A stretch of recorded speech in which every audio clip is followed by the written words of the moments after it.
நாம் தலைவணங்கி ஜெபம் செய்வோம். பரலோக பிதாவே, இந்த ஞாயிற்றுக்கிழமை காலை ஆராதனை வேலைக்காக நமக்கு நன்றி ஆண்டவரே. ஆண்டவரே, இந்த ஆராதனை வேளையிலே உடைய திரு சமூகத்தினாலே எங்கள் ஒவ்வொருவரையும் நீரே ஆசீர்வதித்து எங்களை வழிநடத்தணுமா வேண்டிக்கிறோம் ஆண்டவரே. பாடல் வேலை, துதி ஸ்தோத்திரம், உடைய திருவார்த்தை எல்லாவற்றிலையும் உடைய கரம் எங்களோடு கூட இருந்து எங்களை வழிநடத்த வேண்டுமா வேண்டிக்கிறோம். நாங்கள் இன்னும் அதிகமாய் உமக்குள்ளே ஊண்ட கட்டப்படவும் ஆண்டவரே, உமக்குள்ளே ஸ்திரப்படவும் உமக்குள்ளே ஓங்கி வளரவும் எங்கள் ஒவ்வொருக்கு உதவித்தாரும். ஆண்டவரே, இந்த உம்மை ஏற்ற விதமாக ஆராதிக்க எங்கள் ஒவ்வொருக்கு உதவி செய்யும். மீட்பச்சரமாகிய இயேசு கிறிஸ்து மூலம் வேண்டிக்கிறோம் பரலோக பிதாவே, ஆமாம். முதலாவது பாடலாக பாடலின் 297வது பாடலை நாம் பாடுவோம். பாடலின் 297, கிறிஸ்துவுக்குள் வாழும் எனக்கு எப்போதும் வெற்றி உண்டு. அந்த பாடலை எல்லாரும் கரங்களை தட்டி ஆண்டவரை மகிமைப்படுத்தி உற்சாகமாக இந்த பாடலை பாடுவோம்.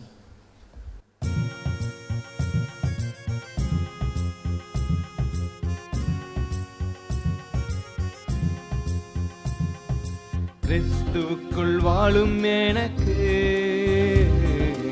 எப்போதும் வெற்றி உண்டு. கிறிஸ்துவுக்குள் வாழும் எனக்கு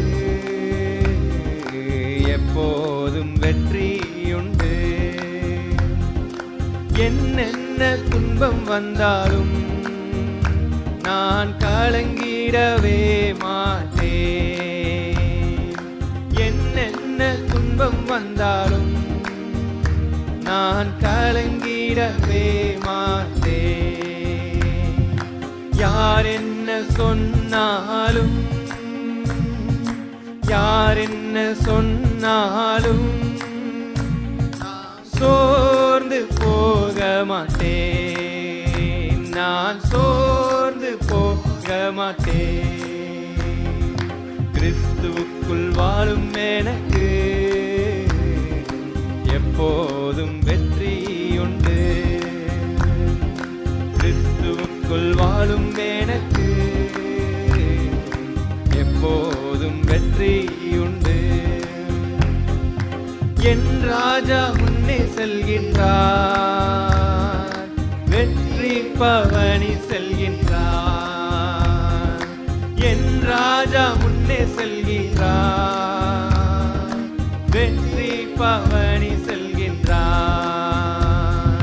குருத்தோலை கையில் எடுத்து,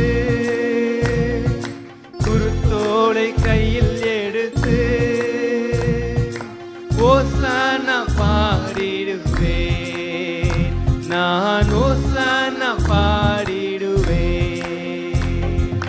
கிறிஸ்துவுக்குள் வாழும் எனக்கு எப்போதும் வெற்றி உண்டு. கிறிஸ்துவுக்குள் வாழும் எனக்கு எப்போதும் வெற்றி உண்டு. சாத்தானின் அதிகாரம் எல்லாம் என் நேசர் பறித்து விட்டார்.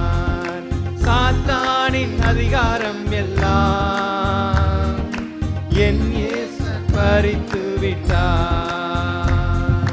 சிலுவையில் அறைந்து விட்டார், சிலுவையில் அறைந்து விட்டார். காலாலே மீதித்து விட்டார், இயேசு காலாலே மீதித்து விட்டார். கிறிஸ்துவுக்குள் வாழும் எனக்கு எப்போதும் வெற்றி உண்டு. கிறிஸ்துவுக்குள் வாழும் எனக்கு எப்போதும் வெற்றி உண்டு. பாவங்கள் போக்கிவிட்டார், சாபங்கள் நீக்கிவிட்டார். பாவங்கள் போக்கிவிட்டார், சாபங்கள் நீக்கிவிட்டார்.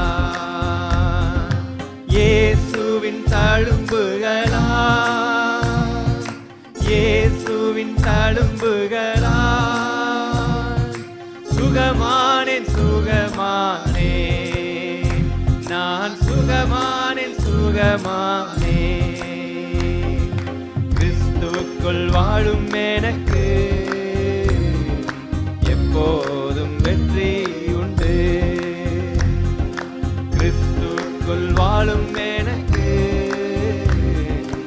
எப்போதும் வெற்றி உண்டு.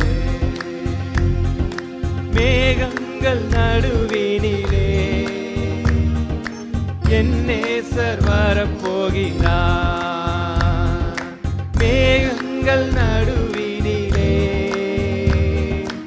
என் நேசர் வரப்போகிறார். கரம் பிடித்து அழைத்து செல்வார், கரம் பிடித்து அழைத்து செல்வார். கண்ணீரெல்லாம் துடைப்பார், இயேசு கண்ணீரெல்லாம் துடைப்பார். கிறிஸ்துவுக்குள் வாழும் எனக்கு எப்போதும் வெற்றி உண்டு. கிறிஸ்துவுக்குள் வாழும் எனக்கு எப்போதும் வெற்றி உண்டு. ஹல்லேலூயா. அடுத்ததாக 276வது பாடலை நாம் பாடுவோம். பாடலின் 276. எந்த சூழ்நிலையிலையும் நம் நம்பிக்கைக்குரியவர் நம் ஆண்டவர்.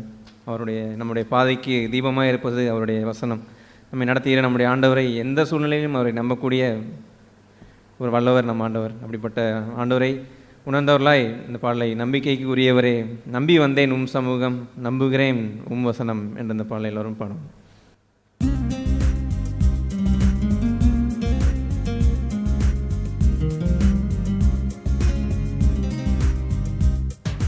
நம்பிக்கைக்கு உரியவரே நம்பி வந்தேன் உம் சமூகம் நம்புகிறேன் உம் வசனம். நம்பிக்கைக்கு உரியவரே எந்த ஆற்றலை நம்பவில்லை, தந்தை உம்மையே சார்ந்து விட்டேன். எந்த ஆற்றலை நம்பவில்லை, தந்தை உம்மையே சார்ந்து விட்டேன். வாக்குத்தத்தம் செய்தவரே வாழ்க்கையெல்லாம் வார்த்தைதானே. வாக்குத்தத்தம் செய்தவரே வாழ்க்கையெல்லாமும் வார்த்தைதானே. பாதைக்கு தீபம் பேதைக்கு வெளிச்சம் உந்தன் வசனமே. ஆற்றல் மிக்கது ஜீவன் உள்ளது உந்தன் அருள் வாக்கு. நம்பிக்கைக்கு உரியவரே நம்பி வந்தேன் உம் சமூகம் நம்புகிறேன் உம் வசனம். நம்பிக்கைக்கு உரியவரே உம்மை நம்புகிற மனிதர்களை உமது அன்பு என்றும் சூழ்ந்து கொள்ளும். உம்மை நம்புகிற மனிதர்களை உமது அன்பு என்றும் சூழ்ந்து கொள்ளும். உள்ளம் எல்லாம் மகிழுதையா உம் வசனம் நம்புவதால். உள்ளமெல்லாம் மகிழுதையா உம் வசனம் நம்புவதால். பாதைக்கு தீபம் பேதைக்கு வெளிச்சம் உந்தன் வசனமே. ஆற்றல் மிக்கது ஜீவன் உள்ளது உந்தன் அருள் வாக்கு. பாதைக்கு தீபம் பேதைக்கு வெளிச்சம் உந்தன் வசனமே. ஆற்றல் மிக்கது ஜீவன் உள்ளது உந்தன் அருள் வாக்கு. நம்பிக்கைக்கு உரியவரே நம்பி வந்தேன் உம் சமூகம் நம்புகிறேன் உம் வசனம். நம்பிக்கைக்கு உரியவரே தீமை அனைத்தையும் விட்டு விலகி உமக்கு அஞ்சினார் நடந்து கொண்டார். தீமை அனைத்தையும் விட்டு விலகி உமக்கு அஞ்சி நான் நடந்து கொண்டார். எலும்புகள் ஊரம் பெறும், என் உடலும் நலம் பெறும். எலும்புகள் ஊரம் பெறும், என் உடலும் நலம் பெறும். பாதைக்கு தீபம் பேதைக்கு வெளிச்சம் உந்தன் வசனமே. ஆற்றல் மிக்கது ஜீவன் உள்ளது உந்தன் அருள் வாக்கு. பாதைக்கு தீபம் பேதைக்கு வெளிச்சம் உந்தன் வசனமே. ஆற்றல் மிக்கது ஜீவன் உள்ளது உந்தன் அருள் வாக்கு.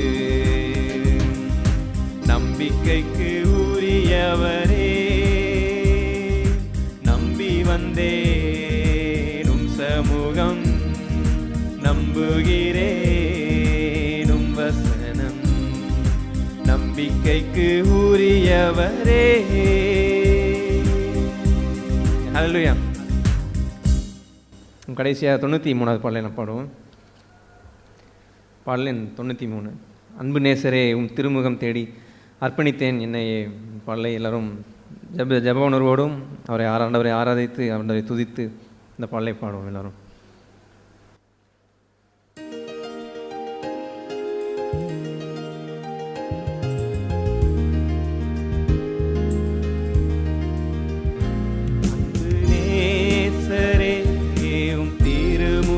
தேடி அர்ப்பணித்தேன் என்னையே. ஆராதனை துதி ஸ்தோத்திரங்கள் அப்பனே உமக்கு தந்தே. ஆராதனை துதி ஸ்தோத்திரங்கள் அப்பனே உமக்கு தந்தே. ஆராதனை ஆராதனை ஆராதனை ஆராதனை ஆராதனை ஆராதனை ஆராதனை ஆராதனை அன்பர் இயேசுராஜனுக்கே. ஆவியான தேவனுக்கே. இந்த நாளின் ஒவ்வொரு நிமிடமும் முந்தன் நினைவால் நிரம்ப வேண்டும். இந்த நாளின் ஒவ்வொரு நிமிடமும் முந்தன் நினைவால் நிரம்ப வேண்டும். என் வாயில் வார்த்தை எல்லாம் பிறர் காயம் மாற்ற வேண்டும். என் வாயின் வார்த்தை எல்லாம் பிறர் காயம் மாற்ற வேண்டும். ஆராதனை ஆராதனை ஆராதனை ஆராதனை ஆராதனை ஆராதனை ஆராதனை ஆராதனை அன்பர் இயேசுராஜனுக்கே. ஆவியான தேவனுக்கே. உந்தன் ஏக்கம் விருப்பம் எல்லாம் என் இதய துடிப்பாக மாற்றும். உந்தன் ஏக்கம் விருப்பம் எல்லாம் என் இதய துடிப்பாக மாற்றும். என் ஜீவ நாட்கள் எல்லாம் ஜெப வீரன் என்று எழுதும். என் ஜீவ நாட்கள் எல்லாம் ஜெப வீரன் என்று எழுதும். ஆராதனை ஆராதனை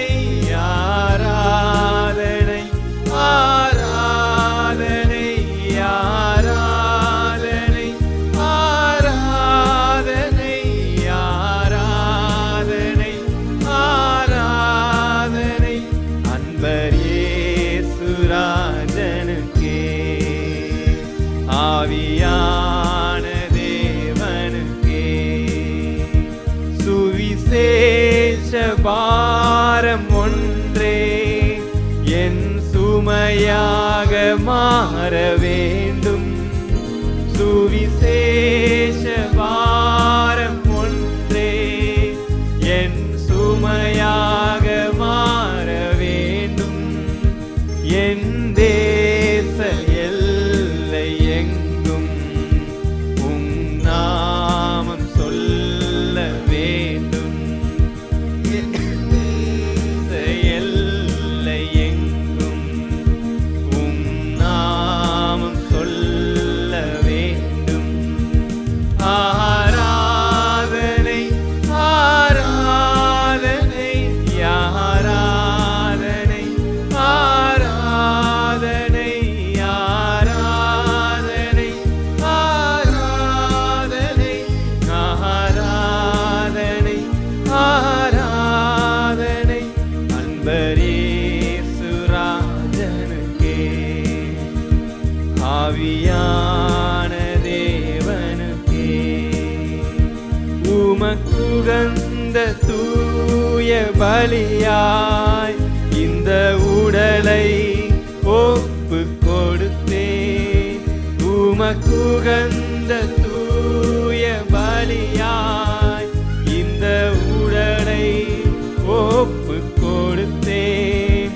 ஆட்கொண்டு என்னை நடத்தும் அபிஷேகத்தாலே நிரப்பும். ஆட்கொண்டு என்னை நடத்தும்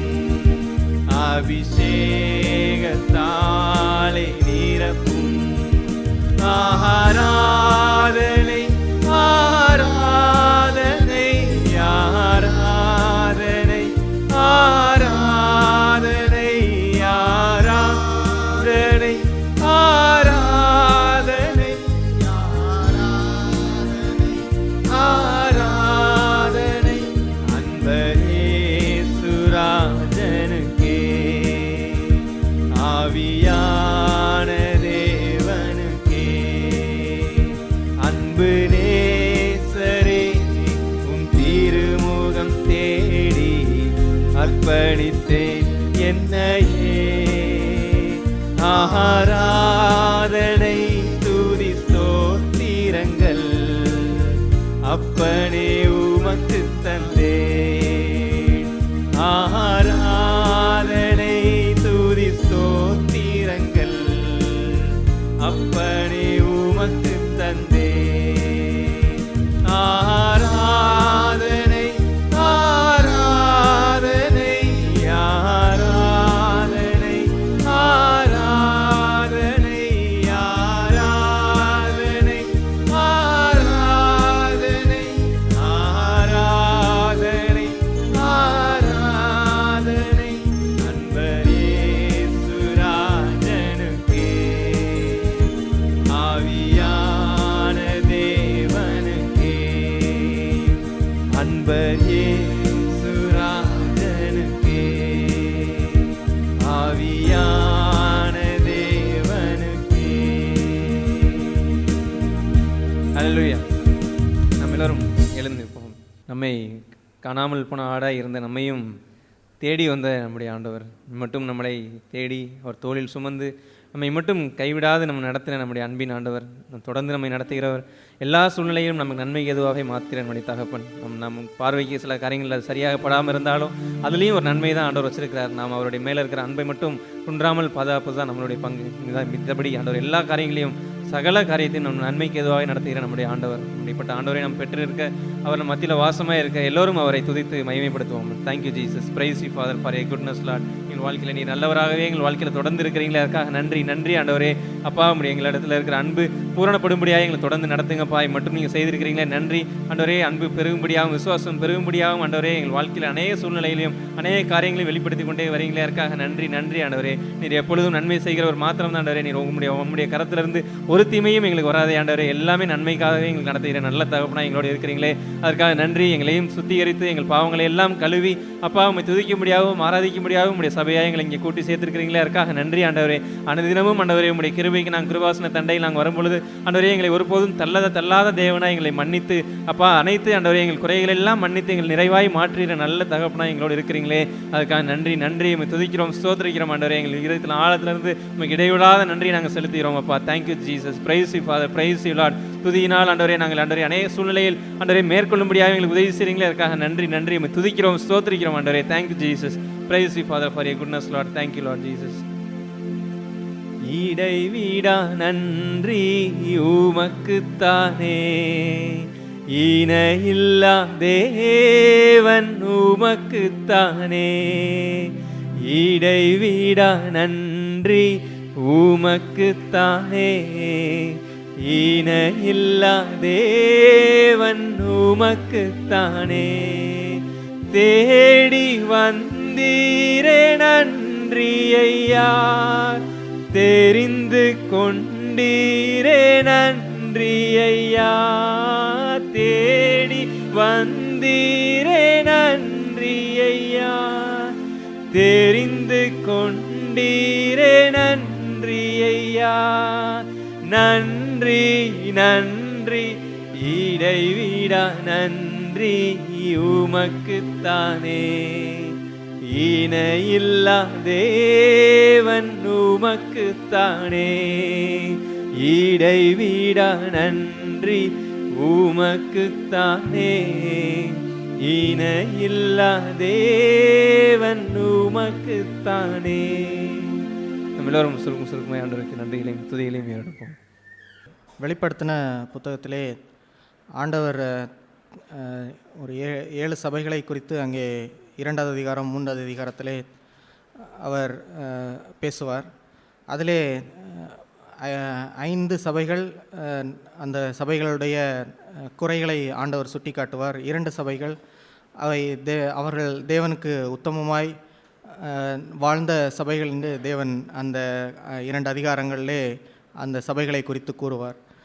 அந்த குறையுள்ள அந்த 5 சபைகளை குறித்து தேவன் கூறும்போது ஒவ்வொரு சபையை குறித்து அவர்களுக்கு தேவன் சொல்ல வரும்போது முதலாவது அவர்களுடைய நல்ல காரியங்களை அவர்கள் எப்படி இருந்தார்கள் என்பதை தேவன் முதல்ல அந்த ஒவ்வொரு சபையை குறித்தும் சொல்லுவார், அந்த 5 சபைகள்லையும். ஆனால் அதற்கு பின்பாக ஆண்டவர் அவர்களை குறித்து கூறும்போது, ஆகிலும் உன் பேரில் எனக்கு ஒரு குறை உண்டு என்று அவர்களுடைய தற்போதைய நிலையை தேவன் அந்த சபைகளுக்கு அவர் எடுத்து காட்டுவார். நம்முடைய ஆவிக்குரிய வாழ்க்கையும் நாம் பார்க்கும்போது ஆரம்பத்திலே சில காரியங்கள் தேவன் விரும்புகிறபடி நாம் ஆரம்பித்த நம்முடைய வாழ்க்கையை நாம் தொடர்ந்து நாம் வாழ்ந்து கொண்டிருக்கும்போது தேவன் இன்று என்னுடைய வாழ்க்கை எப்படி இருக்கிறது என்பதை இந்த சபைகளுக்கு தேவன் காட்டினது போல, நீ ஆரம்பத்தில் இருந்த உன்னுடைய அன்பை நான் பார்க்கிறேன், உன்னுடைய காரியங்களெல்லாம் நான் அதெல்லாவற்றையும் மெச்சிக்கொள்கிறேன் என்று தேவன் சொல்லுகிறது போல ஆரம்பித்தாலும் அதற்கு பின்பாக ஆகிலும் உன் பேரில் எனக்கு ஒரு குறை உண்டு என்று தேவன் அடுத்ததாக அந்த சபைகளுக்கு வெளிச்சத்தை காட்டுவது போல நம்முடைய வாழ்க்கையிலையும் தேவன் இன்று நம்முடைய வாழ்க்கை எப்படி இருக்கிறது என்று ஒரு வெளிச்சத்தை காட்டும்போது நாம் மிக கவனமுள்ளவர்களாக இருந்து அதற்கு நாம் செவி கொடுத்து அதற்கு கீழ்ப்படிந்து மனம் திரும்பி வாழும்படியாகவே தேவன் நம்மை அழைக்கிறார். ஆனால் அப்படிப்பட்ட ஒரு இடம் வரும்போது ஆரம்பத்திலே நான் உன்னுடைய இந்த கிரியைகளை அறிவேன் என்று தேவன் மெச்சிக்கொண்ட ஒரு பகுதியை போல இருக்கிற நம்முடைய வாழ்க்கையிலே ஏதோ ஒரு காரியத்தை நாம் ஒரு மேன்மையாக ஒரு பெருமைக்குரிய ஒரு காரியமாக நாம் மனதிலே வைத்து இன்று தேவன் நமக்கென்று சொல்லுகிற ஒரு காரியத்திற்கு நாம் செவி கொடுக்காமல் போகிற ஒரு வஞ்சனைக்கு நேராக சென்று விட முடியும். நாம் ரோமர் 12வது அதிகாரத்திலே நாம் வாசிக்கிறது போல, ரோமர் 12 3வது அதிகாரம், அல்லாமலும் எனக்கு அருளப்பட்ட கிருபையினாலே நான் சொல்லுகிறதாவது, உங்களில் எவனானாலும் தன்னை குறித்து எண்ண வேண்டியதற்கு மிஞ்சி எண்ணாமல் அவனவனுக்கு தேவன் பகிர்ந்த விசுவாச அளவின்படியே தெளிந்த எண்ணம் உள்ளவனாய் எண்ண வேண்டும் என்று இந்த வசனத்திலே படிக்கிறோம். அதுபோல என்னுடைய இன்றைய வாழ்க்கை எப்படி இருக்கிறது, இன்று நான் தேவனுக்குள்ளான அந்த ஜீவியத்திலே நான் எப்படி இருக்கிறேன் என்ற ஒரு பகுதியிலே என்னுடைய பழைய வாழ்க்கையை குறித்தோ பழைய தேவன் என்னை நடத்தி எனக்கு வெற்றி கொடுத்த ஒரு காரியத்தை குறித்தோ தேவன் செய்த சில நல்ல காரியங்களை குறித்தோ அதை வைத்து நான் இன்று இருக்கிற என்னுடைய நிலைமையிலே என்னை குறித்து எண்ண வேண்டியதற்கு மிஞ்சி எண்ணாமல் என்று படிக்கிறது போல ஒரு மிஞ்சின ஒரு எண்ணம் கொண்டு இன்று தேவன் உன் பேரில் எனக்கு ஒரு குறை உண்டு என்று காட்டுகிற ஒரு பகுதியை நாம் உதாசீனமாய் தள்ளிவிடுகிற ஒரு இடத்திற்கு நாம் சென்றுவிட்டு நாம் அப்படிப்பட்ட ஒரு வஞ்சனையிலே நாம் மாய்ந்து விடக்கூடாது என்று தேவன் நம்மை இந்த வசனங்கள் மூலமாக எச்சரிக்கிறார். நாம் பழைய ஏற்பாட்டிலே பார்க்கும்போது சவுல் என்ற ஒரு அந்த இஸ்ரவேலினுடைய அந்த முதல் தேவனால் தெரிந்து கொள்ளப்பட்டு அபிஷேகம் பண்ணப்பட்ட ஒரு அரசனை குறித்து நாம் படிக்கிறோம். 1 சாமுவேல் 15வது அதிகாரத்திலே அவனுடைய வாழ்க்கையிலே தேவன் நடந்த ஒரு அந்த இறுதி அவன் வீழ்ச்சியுற்ற அந்த பகுதியை காட்டுகிறார். 1 சாமுவேல் 15வது அதிகாரம். இந்த சவுலுடைய வாழ்க்கையை குறித்து சாமுவேல் கூறும்போது 17வது வசனத்திலே, நீர் உம்முடைய பார்வைக்கு சிறியவராய் இருந்தபோது அல்லவோ இஸ்ரவேல் கோத்திரங்களுக்கு தலைவரானீர் என்று சாமுவேல் அவருடைய வாழ்க்கையை குறித்து சொல்லுகிறார். அப்படிப்பட்ட ஒரு சிறுமையான இடத்திலே தேவன் அவரை கண்டெடுத்து அவரை ஆசீர்வதித்து நடத்தி வந்த அந்த பகுதியிலே பிற்காலங்களிலே சவுல் அந்த தேவன் அவரை கண்ணோக்கி ஆசீர்வதித்த பகுதியை குறித்து அவர் பெருமையடைந்தவராக, பின் காலங்களிலே தேவன் அவருக்கு சொன்ன அந்த வார்த்தைகளை கூட அவர் உதாசீனம் செய்து அதை பூரணமாய் கீழ்ப்படுகிறதுக்கு பதிலாக தன்னுடைய வசதிக்கு ஏற்ப கீழ்ப்படுகிற ஒரு மனிதனாக மாறி தேவனை விட்டு தூரம் சென்ற ஒரு பகுதியை தான் இந்த அதிகாரத்திலே நாம் படிக்கிறோம். அதை தேவன் இந்த 15வது அதிகாரம் 3வது வசனத்திலே சவுலுக்கு அவர் சொல்லும்போது, நீ போய் அமலேக்கை மடங்கடித்து அவனுக்கு உண்டான எல்லாவற்றையும் சங்கரித்து அவன் மேல் இரக்கம் வைக்காமல் புருஷரையும் ஸ்திரீகளையும் பிள்ளைகளையும் குழந்தைகளையும் மாடுகளையும் ஆடுகளையும் ஒட்டகங்களையும் கழுதைகளையும் கொண்டு போட கடவாய் என்கிறார் என்று சாமுவேல் மூலமாக சவுலுக்கு தேவன் அவருடைய வார்த்தையை விளங்க செய்வார். அப்படி அந்த அமலேக்கியரை நீ அழிக்க செல்லும்போது யாதொன்றையும் நீ விட்டு வைக்கக்கூடாது, எல்லாவற்றையும் நீ அழித்து விட வேண்டும் என்று தேவன் தெளிவாக அவரிடத்திலே சொல்லியிருப்பார். ஆனால் அந்த சவுல் நான் அதை செய்கிறேன் என்று சொல்லி அந்த அமலேக்கியர் இடத்திலே செல்லும்போது அந்த 9வது வசனத்திலே, சவுலும் ஜனங்களும் ஆகாகையும் ஆடு மாடுகளில் முதற்தரமானவைகளையும் 2ஆம் தரமானவைகளையும் ஆட்டுக்குட்டிகளையும் நலமான எல்லாவற்றையும் அழித்து போட மனதில்லாமல் தப்ப வைத்து அற்பமானவைகளையும் உதவாதவைகளையுமான சகல வஸ்துக்களையும் முற்றிலும் அழித்து போட்டான். தேவன் முற்றிலும் எல்லாவற்றையும் அழித்து போட வேண்டும் என்று தெளிவாய் அவரிடத்திலே சொல்லியிருக்க, அங்கே சவுலோ அந்த காரியத்தை செய்ய அவர்கள் செல்லும்போது அங்கே அவர்களுக்கு நலமானது, அவர்களுக்கு எது கொஞ்சம் இதெல்லாம் நன்றாக இருக்குமே என்று அந்த கொளுத்த போன அந்த காரியங்களை எல்லாம் அவன் இதெல்லாவற்றையும் அழித்து போட மனதில்லாமல் என்று மனதளவிலே கூட அதை விரும்பாமல் அவைகளை தப்பவிட்டு ஏதோ தங்களுக்கு வசதியாக அற்பமானவைகளையும் உதவாதவைகளையும் என்று ஒரு சில காரியங்களை மட்டும் அழித்துவிட்டு அவர்கள் தேவனுடைய காரியத்திற்கு கீழ்ப்படிந்தது போல ஒரு வெளிப்படையாக அங்கே செய்து கொண்ட காரியத்தை நாம் பார்க்க முடியும். நம்முடைய வாழ்க்கையிலையும் தேவன் நம்முடைய வாழ்க்கையிலே சில காரியங்களை கீழ்ப்படியும்படியாக பூரணமாய் தெளிவாய் நம்மிடத்திலே காட்டின பிறகு நாம் அதிலே நம்முடைய சுயத்திற்கு கேடு வந்து விடக்கூடாது. சில பகுதிகளை நாம் இதெல்லாம் செய்ய வேண்டாம் என்று அதற்கு மனதில்லாமல் தப்ப வைக்கிறவர்களாக நாம் மாறிவிட்டோம் என்றால் இந்த சவுலுடைய வாழ்க்கையிலே நடந்த அந்த அழிவு நம்முடைய வாழ்க்கையிலேயும் நடப்பதற்கு ஏதுவாக அது மாறிவிடும் என்பதை நாம் எச்சரிப்பாக கொள்ள வேண்டும் என்றே தேவன் இந்த பகுதியை நமக்கு வைத்திருக்கிறார். ஆனால் சவுல் அப்படி செய்துவிட்டு அவன் செல்லும்போது உடனடியாக ஆண்டவருடைய காரியத்தை இந்த அடுத்த வசனங்களிலே படிக்க முடிகிறது. அப்பொழுது கர்த்தருடைய வார்த்தை சாமுவேலுக்கு உண்டாகி, எனக்கு 11வது வசனத்திலே, நான் சவுலை ராஜாவாக்கினது எனக்கு மனஸ்தாபமாக இருக்கிறது, அவன் என்னை விட்டு திரும்பி என் வார்த்தைகளை நிறைவேற்றாமற் போனான் என்றார். அப்பொழுது சாமுவேலும் கர்த்தர் அப்படி சொன்னதை கேட்டு மனம் நொந்து முழுவதும் கர்த்தரை நோக்கி கூப்பிட்டான் என்று படிக்கிறோம். இப்படி சவுல் தேவன் சொன்னதை பூரணமாக கீழ்ப்படியாததை பார்க்கும்போது அவன் தேவன் என் பட்சத்திலே தன்னுடைய இருதயத்தை முழுவதுமாக அர்ப்பணித்து அவர் சொன்னதை அப்படியே செய்யாமல் அவன் மனம் திரும்பி தேவனை விட்டு தூரம் சென்றான் என்று பார்க்கும்போது தேவன் அவனை குறித்து மனஸ்தாபப்படுகிறார். அதை குறித்த அந்த ஒரு தேவனுடைய மெய்யான அந்த தேவனுடைய மனுஷனும் அவனை தேவனுடைய வார்த்தையை கொண்டு அவனிடத்திலே அவனுக்கு வெளிச்சம் காட்டின அந்த தேவனுடைய மனுஷனும் இப்படி தேவனை விட்டு தூரம் போகிற அந்த சவுலை குறித்து அவர் மனஸ்தாபம் கொள்ளுகிறார். அதற்கு பின்பாக இப்படி தேவன் மனஸ்தாபம் கொண்டு இருக்கும்போது அந்த சவுலுடைய நிலைமையோ எப்படி என்று பார்க்கும்போது 12வது வசனத்திலே, அவன் சவுல் மறுநாள் அதிகாலமே சாமுவேல் சவுலிடத்திலே செல்லுகிறார். ஆனால் சவுலோ அப்பொழுது ஒன்றும் நடக்காதது போல கர்மேலுக்கு வந்து தனக்கு ஒரு ஜெயஸ்தம்பத்தை நாட்டி பின்பு பல இடங்களில் சென்று கில்காலுக்கு போனான். அவன் அங்கே தேவன் மனஸ்தாபப்பட்டு கொண்டிருக்கிறார், தான் சொன்னதை சவுல் பூரணமாய் கீழ்ப்படியவில்லை என்று. ஆனால் சவுலோ அதை குறித்து உணர்வில்லாமல் தனக்கென்று வெளிப்படையாக நான் தேவன் சொன்ன காரியத்தை என்னுடைய வசதிக்கேற்ப நான் கீழ்ப்படிந்து விட்டேன் என்று வெளிப்படையாக ஒரு ஜெயக்கொடியை அவன் நாட்டி அதை வெளிப்படையாக மறைத்து மாய்மாலம் செய்து வாழ்கிற ஒரு வாழ்க்கைக்கு நேராக அவன் சென்று விடுகிறான்.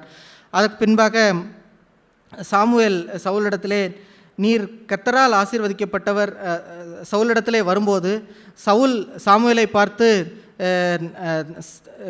சொல்லுகிற வார்த்தை என்னவென்றால், நீர் கர்த்தரால் ஆசீர்வதிக்கப்பட்டவர் என்று முகஸ்துதி செய்வது போல சாமுவேலிடத்திலே ஆரம்பித்து கர்த்தருடைய வார்த்தையை நான் பூரணமாய் நிறைவேற்றி விட்டேன் என்று அவன் பகிரங்கமாய் சாமுவேலிடத்திலே சொல்லுகிறான். அப்படிப்பட்ட ஒரு பகுதியை நம்முடைய வாழ்க்கையிலே ஒருபோதும் ஏற்பட்டு விடக்கூடாது.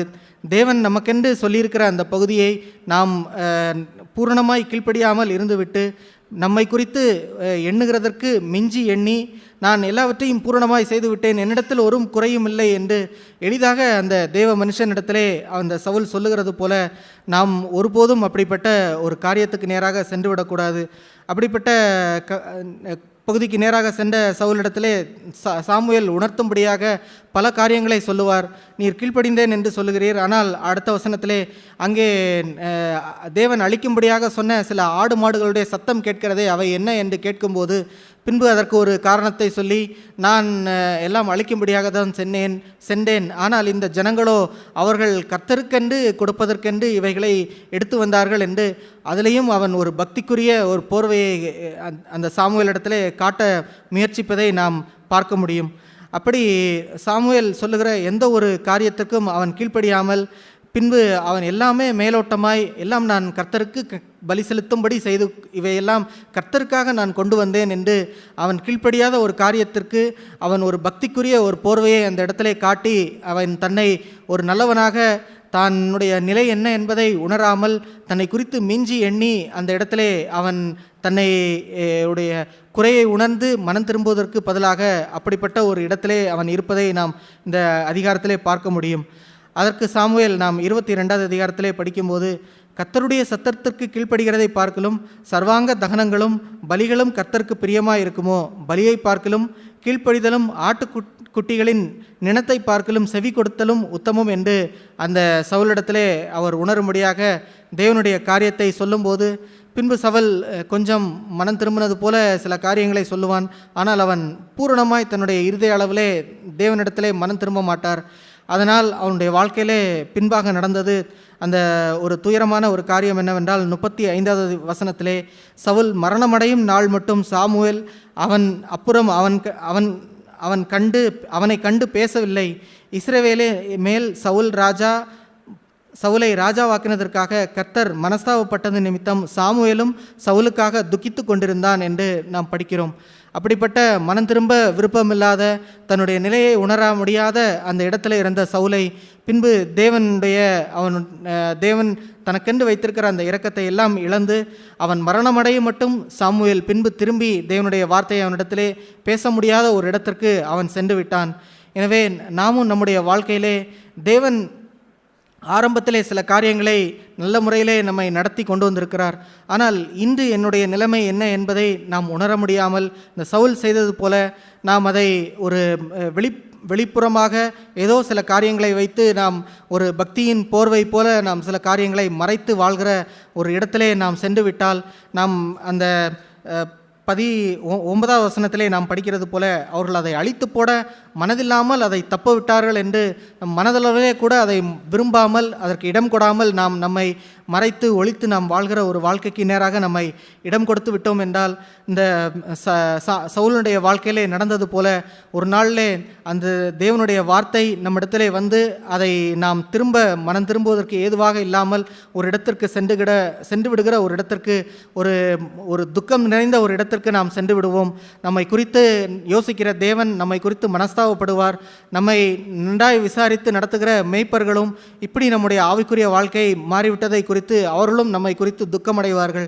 எனவே நாம் ஒருபோதும் இப்படிப்பட்ட ஒரு துக்கத்தை கொடுக்கிற ஒரு நிலைக்கு நேராக நாம் சென்று விடாமல், எப்போதும் நாம் இன்று என்ன நிலை என்று தேவன் நமக்கு வெளிச்சமாய் காட்டும்போது அதற்கு நாம் மனதாக நாம் இடம் கொடுத்து அதிலே நாம் மனம் திரும்பும்போது தேவன் மீண்டுமாய் நாம் ஒரு நல்ல ஜெயம் கொள்ளுகிற ஒரு வாழ்க்கைக்கு நேராக நடத்துவார்.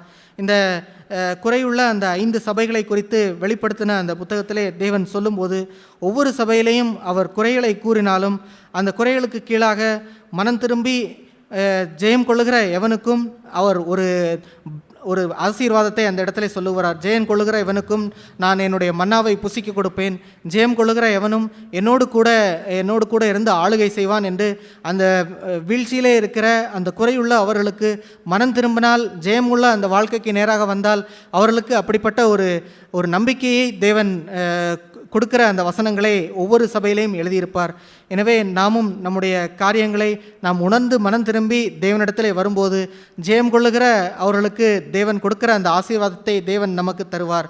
அந்த வெளிப்படுத்தின விசேஷத்திலே நாம் மேலும் படிக்கும்போது ஒரு 2 சபை அவர்கள் எந்த சூழ்நிலையிலையும் அவர்கள் தேவனுக்கென்று உத்தமமாய் முழுவதுமாய் தேவனுக்கென்று முடிவு பரியந்தம் நிலை நின்ற சபையாக வாழ்ந்தார்கள்.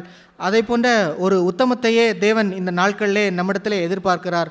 நாம் எந்த தேவனுடைய வீட்டிலே எங்கும் உண்மையுள்ளவர்களாய் வாழ வேண்டும் என்று ஒரு 100% உத்தமத்தையே தேவன் நம்மிடத்திலே எதிர்பார்க்கிறார். கடைசி நாட்களிலே அக்கிரம மிகுதியினாலே அன்பு தணிந்து போகும் என்று நாம் வசனத்திலே படிக்கிறது போல இந்த அக்கிரம மிகுதியினாலே நாமும் நம்முடைய அன்பு தணிந்து போவதற்கு ஏதோ சில இந்த சுயத்தின் காரியங்கள்னாலேயோ இந்த போட்டி பொறாமை என்று ஏதோ சில காரியங்களுக்கு நாம் இந்த அக்கிரமத்தினாலே நம்முடைய அன்பு தணிந்து போவதற்கு நாம் நம்மை இடம் கொடுக்காமல் இந்த நாட்களிலே நாம் நம்மை மிக விழிப்புள்ளவர்களாக இருந்து நம்முடைய அன்பை பாதுகாத்து நாம் முடிவு பரியந்தம் நிலைத்து நிற்கிற அந்த உத்தமமான அந்த சபைகளைப் போல நாமும் வாழும்படியாகவே அழைக்கப்பட்டிருக்கிறோம். அப்படிப்பட்ட நம்முடைய குறைகளை தேவன் காட்டும்போது எந்த சூழ்நிலையிலையும் நாம் அதுக்கு உண்மையாய் ஒப்பு கொடுத்து மனம் திரும்பி தேவனுடைய அந்த பரலோக ராஜ்யத்தை காண்கிறவர்களாக அவருடைய மெய்யான சந்தோஷத்தை காண்கிறவர்களாக வாழும்படியாகவே தேவன் நம்மை அழைக்கிறார். மேலும் நம்மை பிலிப்பியருடைய அந்த புத்தகத்திலே நாம் வாசிக்கும்போது பிலிப்பியர் 3வது அதிகாரம் 13வது வசனத்திலே நாம் இந்த ஆவிக்குரிய வாழ்க்கையிலே நாம் முன்னேறி சென்று கொண்டிருக்கும்போது தேவன் எப்படி வாழ வேண்டும் என்று சொல்லுகிறார் என்றால் 13வது வசனம், பிலிப்பியர் 3வது அதிகாரம் 13வது வசனம், பின்னானவைகளை மறந்து முன்னானவைகளை நாடி நாம் அந்த பந்தய பொருளை இலக்கை நோக்கி தொடரும்படியாகவே நாம் அழைக்கப்பட்டிருக்கிறோம். அந்த பின்னானவைகளை மறக்கும்படியாக தேவன் அழைக்கும்போது வெறும் நம்முடைய பழைய பாவங்களையோ பழைய குறைகளையோ தேவன் எல்லாவற்றையும் கிருபையாய் மன்னித்தார் என்ற ஒரு பகுதி மட்டும் இல்லாமல் பின்னான காரியங்களிலே தேவன் நமக்கு அவர் கிருபையை கொடுத்து தாங்கி ஜெயம் பெற்ற பகுதிகளையும் நாம் அதை இன்று ஒரு பொருட்டென்று எண்ணுகிறதற்கு அது நமக்கு தடையாக வருகிற ஒரு பகுதியாக இல்லாமல் அவை எல்லாவற்றையும் மறந்து நாம் தேவன் இன்று என்ன சொல்லுகிறார் என்பதை கேட்டு நாம் முன்னேறி செல்லும்படியாகவே தேவன் நம்மை அழைக்கிறார். எனவே அப்படிப்பட்ட இன்று என்னுடைய நிலை என்ன என்பதை ஆராய்ந்து தேவனுக்கு முன்பாக அறிந்து நாம் மனம் திரும்பி வாழ்கிற அந்த வாழ்க்கையிலேயே முடிவு பரியந்தம் நிலை நிற்கிற வாழ்க்கைக்கு நேராக தேவன் நம்மை அழைத்து செல்வார். அப்படிப்பட்ட ஒரு வாழ்க்கையை முடிவு பரியந்தம் நிலை நிற்கிற ஒரு வாழ்க்கையை நாம் யாவரும் பெற்று வாழும்படியாக தேவன் உதவி செய்வாராக. ஆமென். நாம் பெற்றிருக்கிற நம்முடைய ஆண்டவர் என்றைக்குமே அவரோட அன்புள்ளவராக இருக்கிறதுனால அந்த அன்பில் எப்பொழுதும் பொதுவாக அன்பில் கவனித்தோம்னாலே அதில் சிச்சையும் இருக்க தான் செய்யும். அப்போ சிச்சிக்கிறது நமக்கு நன்மையானதாக தான் இருக்கிறது. அப்படி தான் இன்றைக்கி ஆண்டவர் எனக்கு கொடுத்த ஆண்டவருடைய வார்த்தைக்காக நான் நன்றி செலுத்துகிறேன். அவர் அநேக காரியங்கள் மூலமாய் ஆண்டவருடைய வார்த்தையை அருளி அவர் சிச்சிக்கும்படியாகவும் அவர் இருதயத்தில் நான் விழிப்புள்ளவனாக இருக்கணும்படியாகவும் ஆண்டவர் எனக்கு கொடுத்த வார்த்தைக்காக நான் நன்றி செலுத்துகிறேன். இன்றைக்கி கேட்டது போல் சவுலை குறித்து நம்ம 1 சாமுவேலில் பார்த்தோம். 1 சாமுவேல் 15வது அதிகாரம்.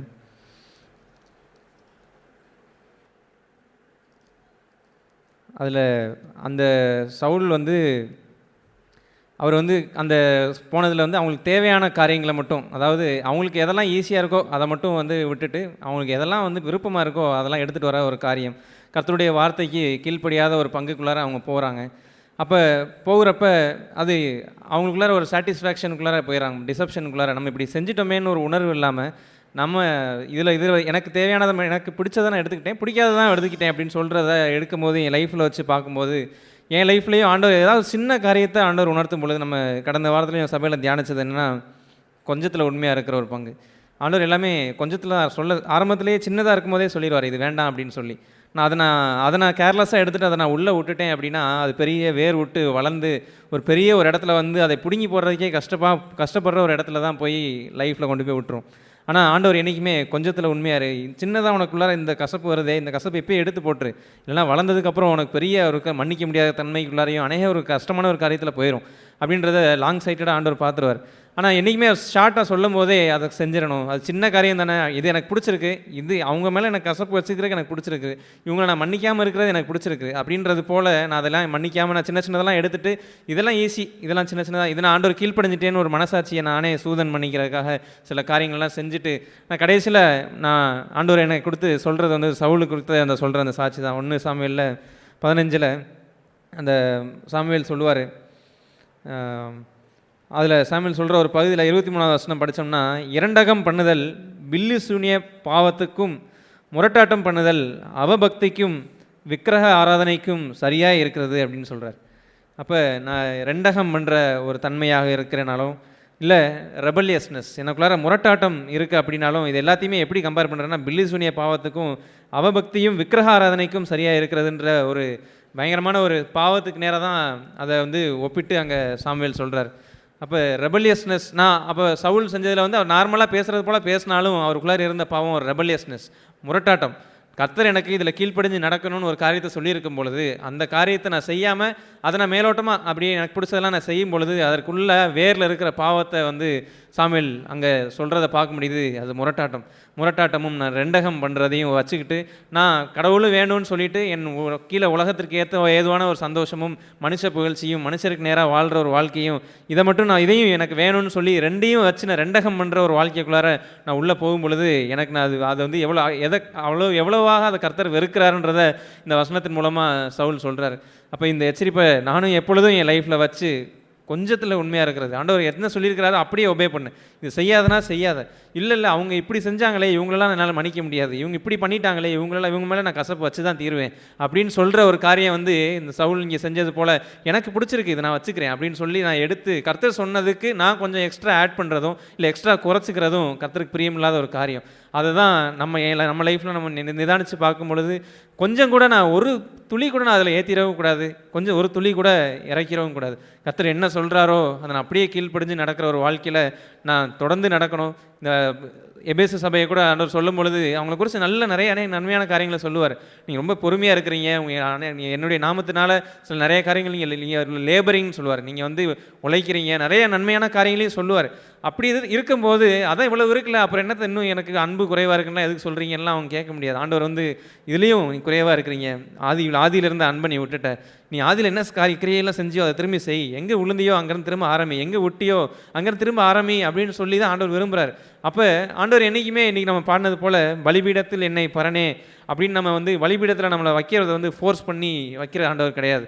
அவர் வந்து கல்வாரியின் அன்பை நமக்கு முன்பாக வச்சதுனால அந்த கல்வாரியின் அன்பின் நிமித்தம் அவர் இடத்துல ஈர்க்கப்பட்டு நம்மளையே நமக்கு அவரை கற்பணிக்கிற ஒரு வாழ்க்கையை தான் ஆண்டவர் நமக்கு வச்சிருக்கிறார். அவர் நமக்கு முன்பாக முன்னோடியாக சென்ற நம்முடைய ஆண்டவர் நம்மை வெறும் இதை பண்ணுன்னு சொல்லி பிரமாணத்துக்குள்ளாக நம்ம கட்டுக்குள்ளார இழுக்கிறவர் கிடையாது. அவர் கிருபையை தந்து தான் நம்மளை இந்த வாழ்க்கைக்குள்ளார நடத்துகிறார். அப்போ இந்த சின்ன காரியம் தானேன்னு சொல்லிட்டு இதை ஒதுக்கிறாதபடி ஆண்டவர் சொல்கிற ஒவ்வொரு காரியத்தையும் ஆண்டவர் எனக்குன்னு அந்த 5-7 சபைகளுக்கும் ஆண்டவர் பேசுகிறாரு. அப்படின்றப்ப இடத்துலையும் பேசுவார், என்னிடத்துல எது குறை இருக்குன்றதை ஆண்டவர் சுட்டி காண்பிப்பார். அதை காண்பிக்கும் பொழுது அதான் நான் இவ்வளவு சில நன்மைகள்லாம் வச்சிருக்கிறேன், அது போதும் அப்படின்னு சொல்லி நான் மனதில் திருப்தி அடைஞ்சிடாதபடி முரட்டாட்டம் பண்ணிடாதபடி அந்த ஆண்டவர் சொல்லும் பொழுது அதை இமீடியட்டாக அதை உணர்ந்து நான் முரட்டாட்டம் பண்ணிட்டேன் அப்படின்றத ஒத்துக்கிட்டு நான் மனம் திரும்பி வரும் பொழுது எனக்கு ஆசீர்வாதத்துக்குரியதானதான் ஆண்டவர் மாற்றுறார்.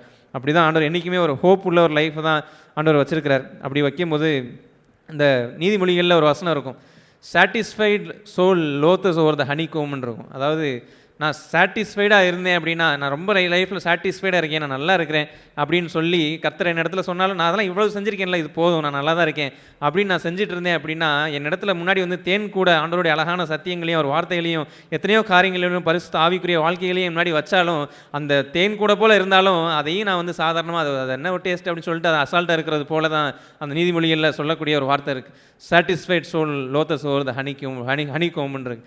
அப்போ தேன் கூட எனக்கு வந்து அது சாதாரணமாக தான் தெரியாது, ஒன்றும் டேஸ்ட்டாக இருக்கிறது போல் தெரியாது. ஆனால் உண்மையிலேயே ஒரு பசியாக இருக்கிறவனுக்கு வந்து கசப்பு காடியை குடித்தாலும் அவனுக்கு அது வந்து நன்மையாக தான் இருக்கும், அதை கூட வாங்கிக்குவான். எனக்கு அதுதான் சிச்சிப்பு. ஆண்டவர் சிச்சை வரும்பொழுது, ஆண்டவர் நான் பசியாக இருக்கிறேன் ஆண்டவரே, உமக்கு பிரியமாக வாழணும்னு விரும்புகிறேன், இந்த இடத்துல நான் தவறி இருக்கேனா, ஆதி அன்பில் நான் குறைஞ்சிட்டேன் ஆண்டவரே, என்னுடைய வார்த்தையை கொடுக்கும் பொழுது நான் ஆமாண்டவரே நான் மனம் திரும்புகிறேன் அப்படின்னு நான் ஒப்பு கொடுக்கும் பொழுது, நான் என்னை நிதானித்து பார்த்து அதுக்கு நான் ஒப்பு கொடுக்கும் பொழுது கடைசியில் அது எல்லாமே எனக்கு நன்மைக்கு எதுவாக தான் மாறுது. அப்படிப்பட்ட வாழ்க்கை தான் ஆண்டவர் நமக்கு வச்சிருக்கிறார். மனம் திரும்புறதுக்கு ஒரு தருணமும் ஆண்டவர் நமக்கு எப்பயுமே கொடுக்குறார். அப்படிப்பட்ட தருணங்களை வேஸ்ட் ஆக்கிராமல் ஆண்டவர் அங்கே ஃபீல் பண்ணுறாரு. அப்போ சவுலை வந்து ராஜாவாக்கினதுக்கு ஃபீல் பண்ணுறாரு. அப்படின்றது போல் என்னை ரசித்ததுக்கு ஆண்டவர் என் இடத்துல ஃபீல் பண்ணிடக்கூடாது. அவர் அன்பினால் என்னை கல்வாரி அன்பினால் அவர் இடத்துல இழுத்து கொண்டதுக்கு அவர் ஃபீல் பண்ணிடக்கூடாது. அப்படிப்பட்ட ஒரு ஜீவியமாக அவருக்கு உகந்த ஒரு உண்மையான உத்தம ஊழியக்காரனாகவும் உத்தம மகனாகவும் நம்ம எல்லாருமே நம் ஜீவிக்கும்படியாக தான் ஆண்டவர் அழைக்கிறார். இப்படிப்பட்ட அழைப்புக்கு நம்ம செவி கொடுத்து ஒருவேளை ஆண்டவர் உணர்த்துவாரானால் அதற்கு மனம் திரும்பி அவருக்கு ஒப்பு கொடுத்து ஆண்டவருக்கு பிரியமான ஒரு வாழ்க்கையை வாழ்றதுக்கு ஆண்டவர் உதவி செய்வாராக. ஆமீன். Praise lord. தேவன் பேசின வார்த்தைகளுக்காக தேவனுக்கு நன்றி உள்ளவனாக இருக்கேன். நம்ம வாசித்த அந்த 1 சாமுவேல் 15:17 வசனம். அப்பொழுது சாமுவேல், நீர் உம்முடைய பார்வைக்கு சிறியவராய் இருந்தபோது அல்லவோ இஸ்ரவேல் கோத்திரங்களில் தலைவரானீர். அது உண்மையிலே அந்த வார்த்தை கொஞ்சம் ரொம்ப ஸ்ட்ராங்கானது. சவுலை ராஜாவாக்குனது எனக்கு மனஸ்தாபமாக இருக்கிறதுன்னு அன்பு நிறைந்த இரக்கம் நிறைந்த ஒரு தேவனுடைய வாயிலிருந்து அந்த வார்த்தை வர்றது வந்து கொஞ்சம் கடினமான ஒரு வார்த்தை தான். அது அந்தளவுக்கு நம்மளும் நிறைய நேரங்களில் நம்மை நிதானித்தறிந்தால் நியாயந்திருக்கப்படும்னு சொல்கிறது மாதிரி இந்த சவுல் ராஜாவை நான் நிறைய தடவை தியானிக்கும் போது இதுக்கு ஈக்குவலாக அந்த புதிய ஏற்பாடு உடன்படிக்கையில் இருக்க அந்த ஒரு சின்ன பையனை நான் தியானிச்சுக்குவேன். அது அந்த பையன் எனக்கு நிறைய விடுதலை கொடுத்துருக்கான். ஏற்கனவே ஒரு தடவை ஷேர் பண்ணியிருக்கேன்னு நினைக்கிறேன். அந்த பையன் யார் அப்படின்னு சொன்னால், உணவு பற்றாக்குறையாக இருக்கும்போது எல்லாரும் ஆசீர்வதிக்கிறதுக்காக அவன் கையில் இருந்த 5 அப்பத்தை எடுத்து கொடுத்த அந்த பையன் பார்த்து அந்த பையன் பேர் கூட அங்கே ரெஜிஸ்டர் ஆகலை. அந்த பையன் கொடுத்துட்டு நான் அப்படி தான் அந்த சின்ன பையன் மாதிரி தான் நான் அடிக்கடி யோசிச்சுக்குவேன். நான் இதெல்லாம் பேசுறதுனால நான் இந்த தண்ணி குறித்து என்றதோட அதிகமான என்றது பெருமைக்குரிய இதுலேருந்து விடுதலை ஆகிட்டேன்றதுல இல்லை, அதில் இன்னும் போராடிக்கிட்டு தான் இருக்கேன் நான். கர்த்தர் எனக்கு முழுமையாக அதில் விடுதலை தருவேன்னு நம்பிக்கை இருக்கிறேன். அந்த சிறுவன் வந்துட்டு அவனுக்கே பத்தாத ஒரு சாப்பாடு தான் கையில் வச்சுருந்தான். என்னோடய வாழ்க்கை, என்னோடய குணம், இது எதுவுமே எனக்கே என்னோடய வாழ்க்கையை நித்தியத்துக்கு கொண்டு போகிறதுக்கு போதுமானதாக இல்லை. என் பிள்ளைகளை வழி நடத்துறதுக்கு, என் குடும்பத்தை வழி நடத்துறதுக்கு, என் தொழிலை நடத்துறதுக்கு எதுக்குமே நான் போதுமானது ஆளாக இல்லை. கிட்டத்தட்ட எல்லாருமே இந்த ஒரு இடத்துல தான் இருந்திருப்போம். ஏன்னா சிறியவனாக, என்னோடய பார்வையில் நான் சிறியவனாக இருக்க போது தான் கர்த்தரை என்னை கூப்பிட்டு ரட்சிக்க முடியும். அது இல்லாமல் வேறு வழியே இல்லை. அப்படி ரட்சிப்புக்குள்ளே நடத்தப்பட்டேன்னா இப்போ ஒரு இடத்துக்கு வரும்போது நானே எனக்கு மிஞ்சினதை ஒரு இடத்த நான் யோசிக்க ஆரம்பிக்கிறேன்.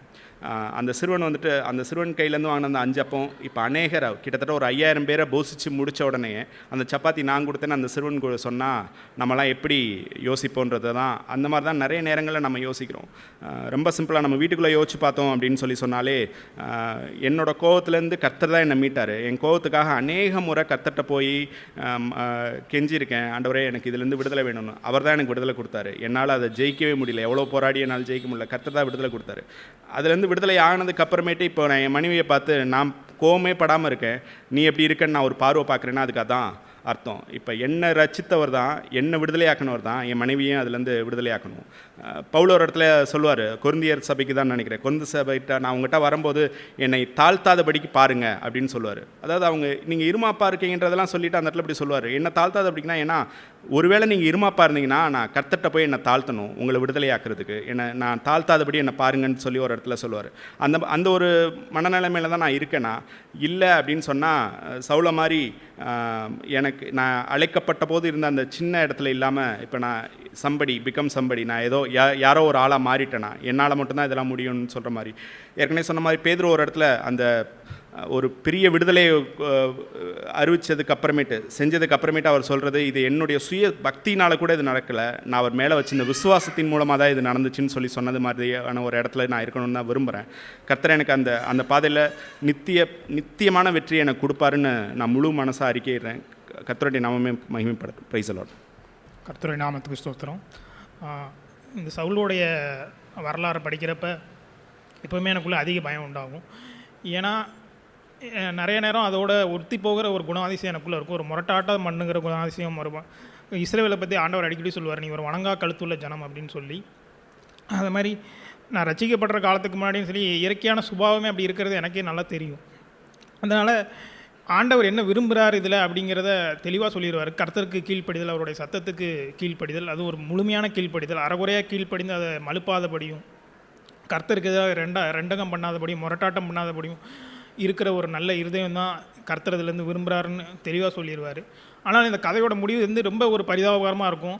ஏன்னா சவுல் அதுக்கப்புறம் மன்னிப்பு கேட்பார். ஆனாலும் அந்த மன்னிப்பு வந்து ஏற்றுக்கொள்ளப்படாதபடியாக இருக்கும். அதை சாமுவேல் சொல்லும் போது சொல்லுவார், நீர் கர்த்தருடைய வார்த்தையை புறக்கணித்தபடினாலே அவர் உம்மை ராஜாவாக இருக்காதபடிக்கு புறக்கணித்து தள்ளினார் என்றான். நான் இந்த செய்தியை கேட்கும் போது கர்த்தரை என்னை நிறைய நேரம் புறக்கணிக்காமல் இன்னும் அவருடைய சபையில் வைத்திருக்கிறதுக்கும் அவரோட கிருபையில் நடத்துறதுக்காக நான் நன்றி உள்ளவனாக இருக்கேன். நன்றி சொல்ல நான் கடமைப்பட்டிருக்கேன். எல்லா சூழ்நிலையும் கர்த்தரை என்னை புறக்கணிக்காமல் ஒவ்வொரு நாளும் நான் ஒரு ஸ்லோ லேர்னராக இருந்தாலும் கர்த்தரை எல்லாவற்றையும் எனக்கு சொல்லி கொடுத்து அவரோட அன்பையும் கிருபையும் எனக்கு எப்போதும் காட்டி எல்லா சூழ்நிலையும் அதை நடத்தி வந்த கிருபைக்காக நான் நன்றி செலுத்துகிறேன். என்னோடய குறைகளை அவர் மன்னித்ததற்காக நான் நன்றி சொல்ல வேண்டிய ஒரு ஞாபகம் தான் எனக்கு வந்துச்சு. ஏன்னா அது இயற்கையான ஒரு நன்மை ஒன்றும் இல்லை. அப்படிங்கிறப்ப தேவனே அந்த நன்மையாக இருந்து அவரோட ஆவியானவரை அருளி எல்லா சூழ்நிலையும் அந்த நன்மையை நடப்பித்து அது எல்லா சூழ்நிலையிலையும் அவரை வந்து என்னை பாதுகாத்து பொறுப்படுத்தி வந்த அந்த அன்புக்காக நான் நன்றி செலுத்த கடமைப்பட்டிருக்கிறேன். அதே நேரத்தில் என்னுடைய பொறுப்பையும் நான் இதில் உணர்கிறேன்.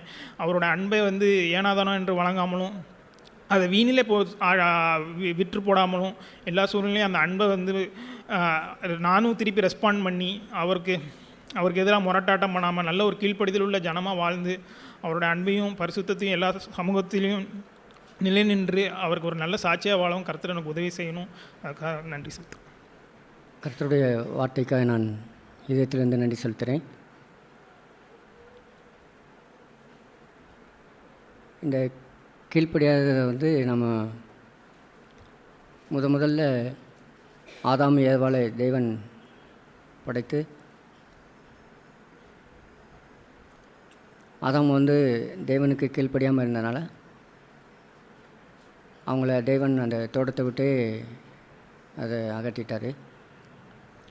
ஸோ நம்ம அப்படி ஒரு பாவமான சந்ததியில் வந்தவங்க தான் நம்ம. ஆனால் புதிய ஏற்பாட்டில் தேவன் தன்னுடைய உரைப்பரான இந்த பூமிக்கு கொடுத்து மனிதன் எதெல்லாம் இழந்து போனானோ அதெல்லாம் அந்த மனிதனை ரட்சித்து மீண்டும் அவனுக்கு கொடுக்கும்படியாக இந்த பூமிக்கு வந்தார்.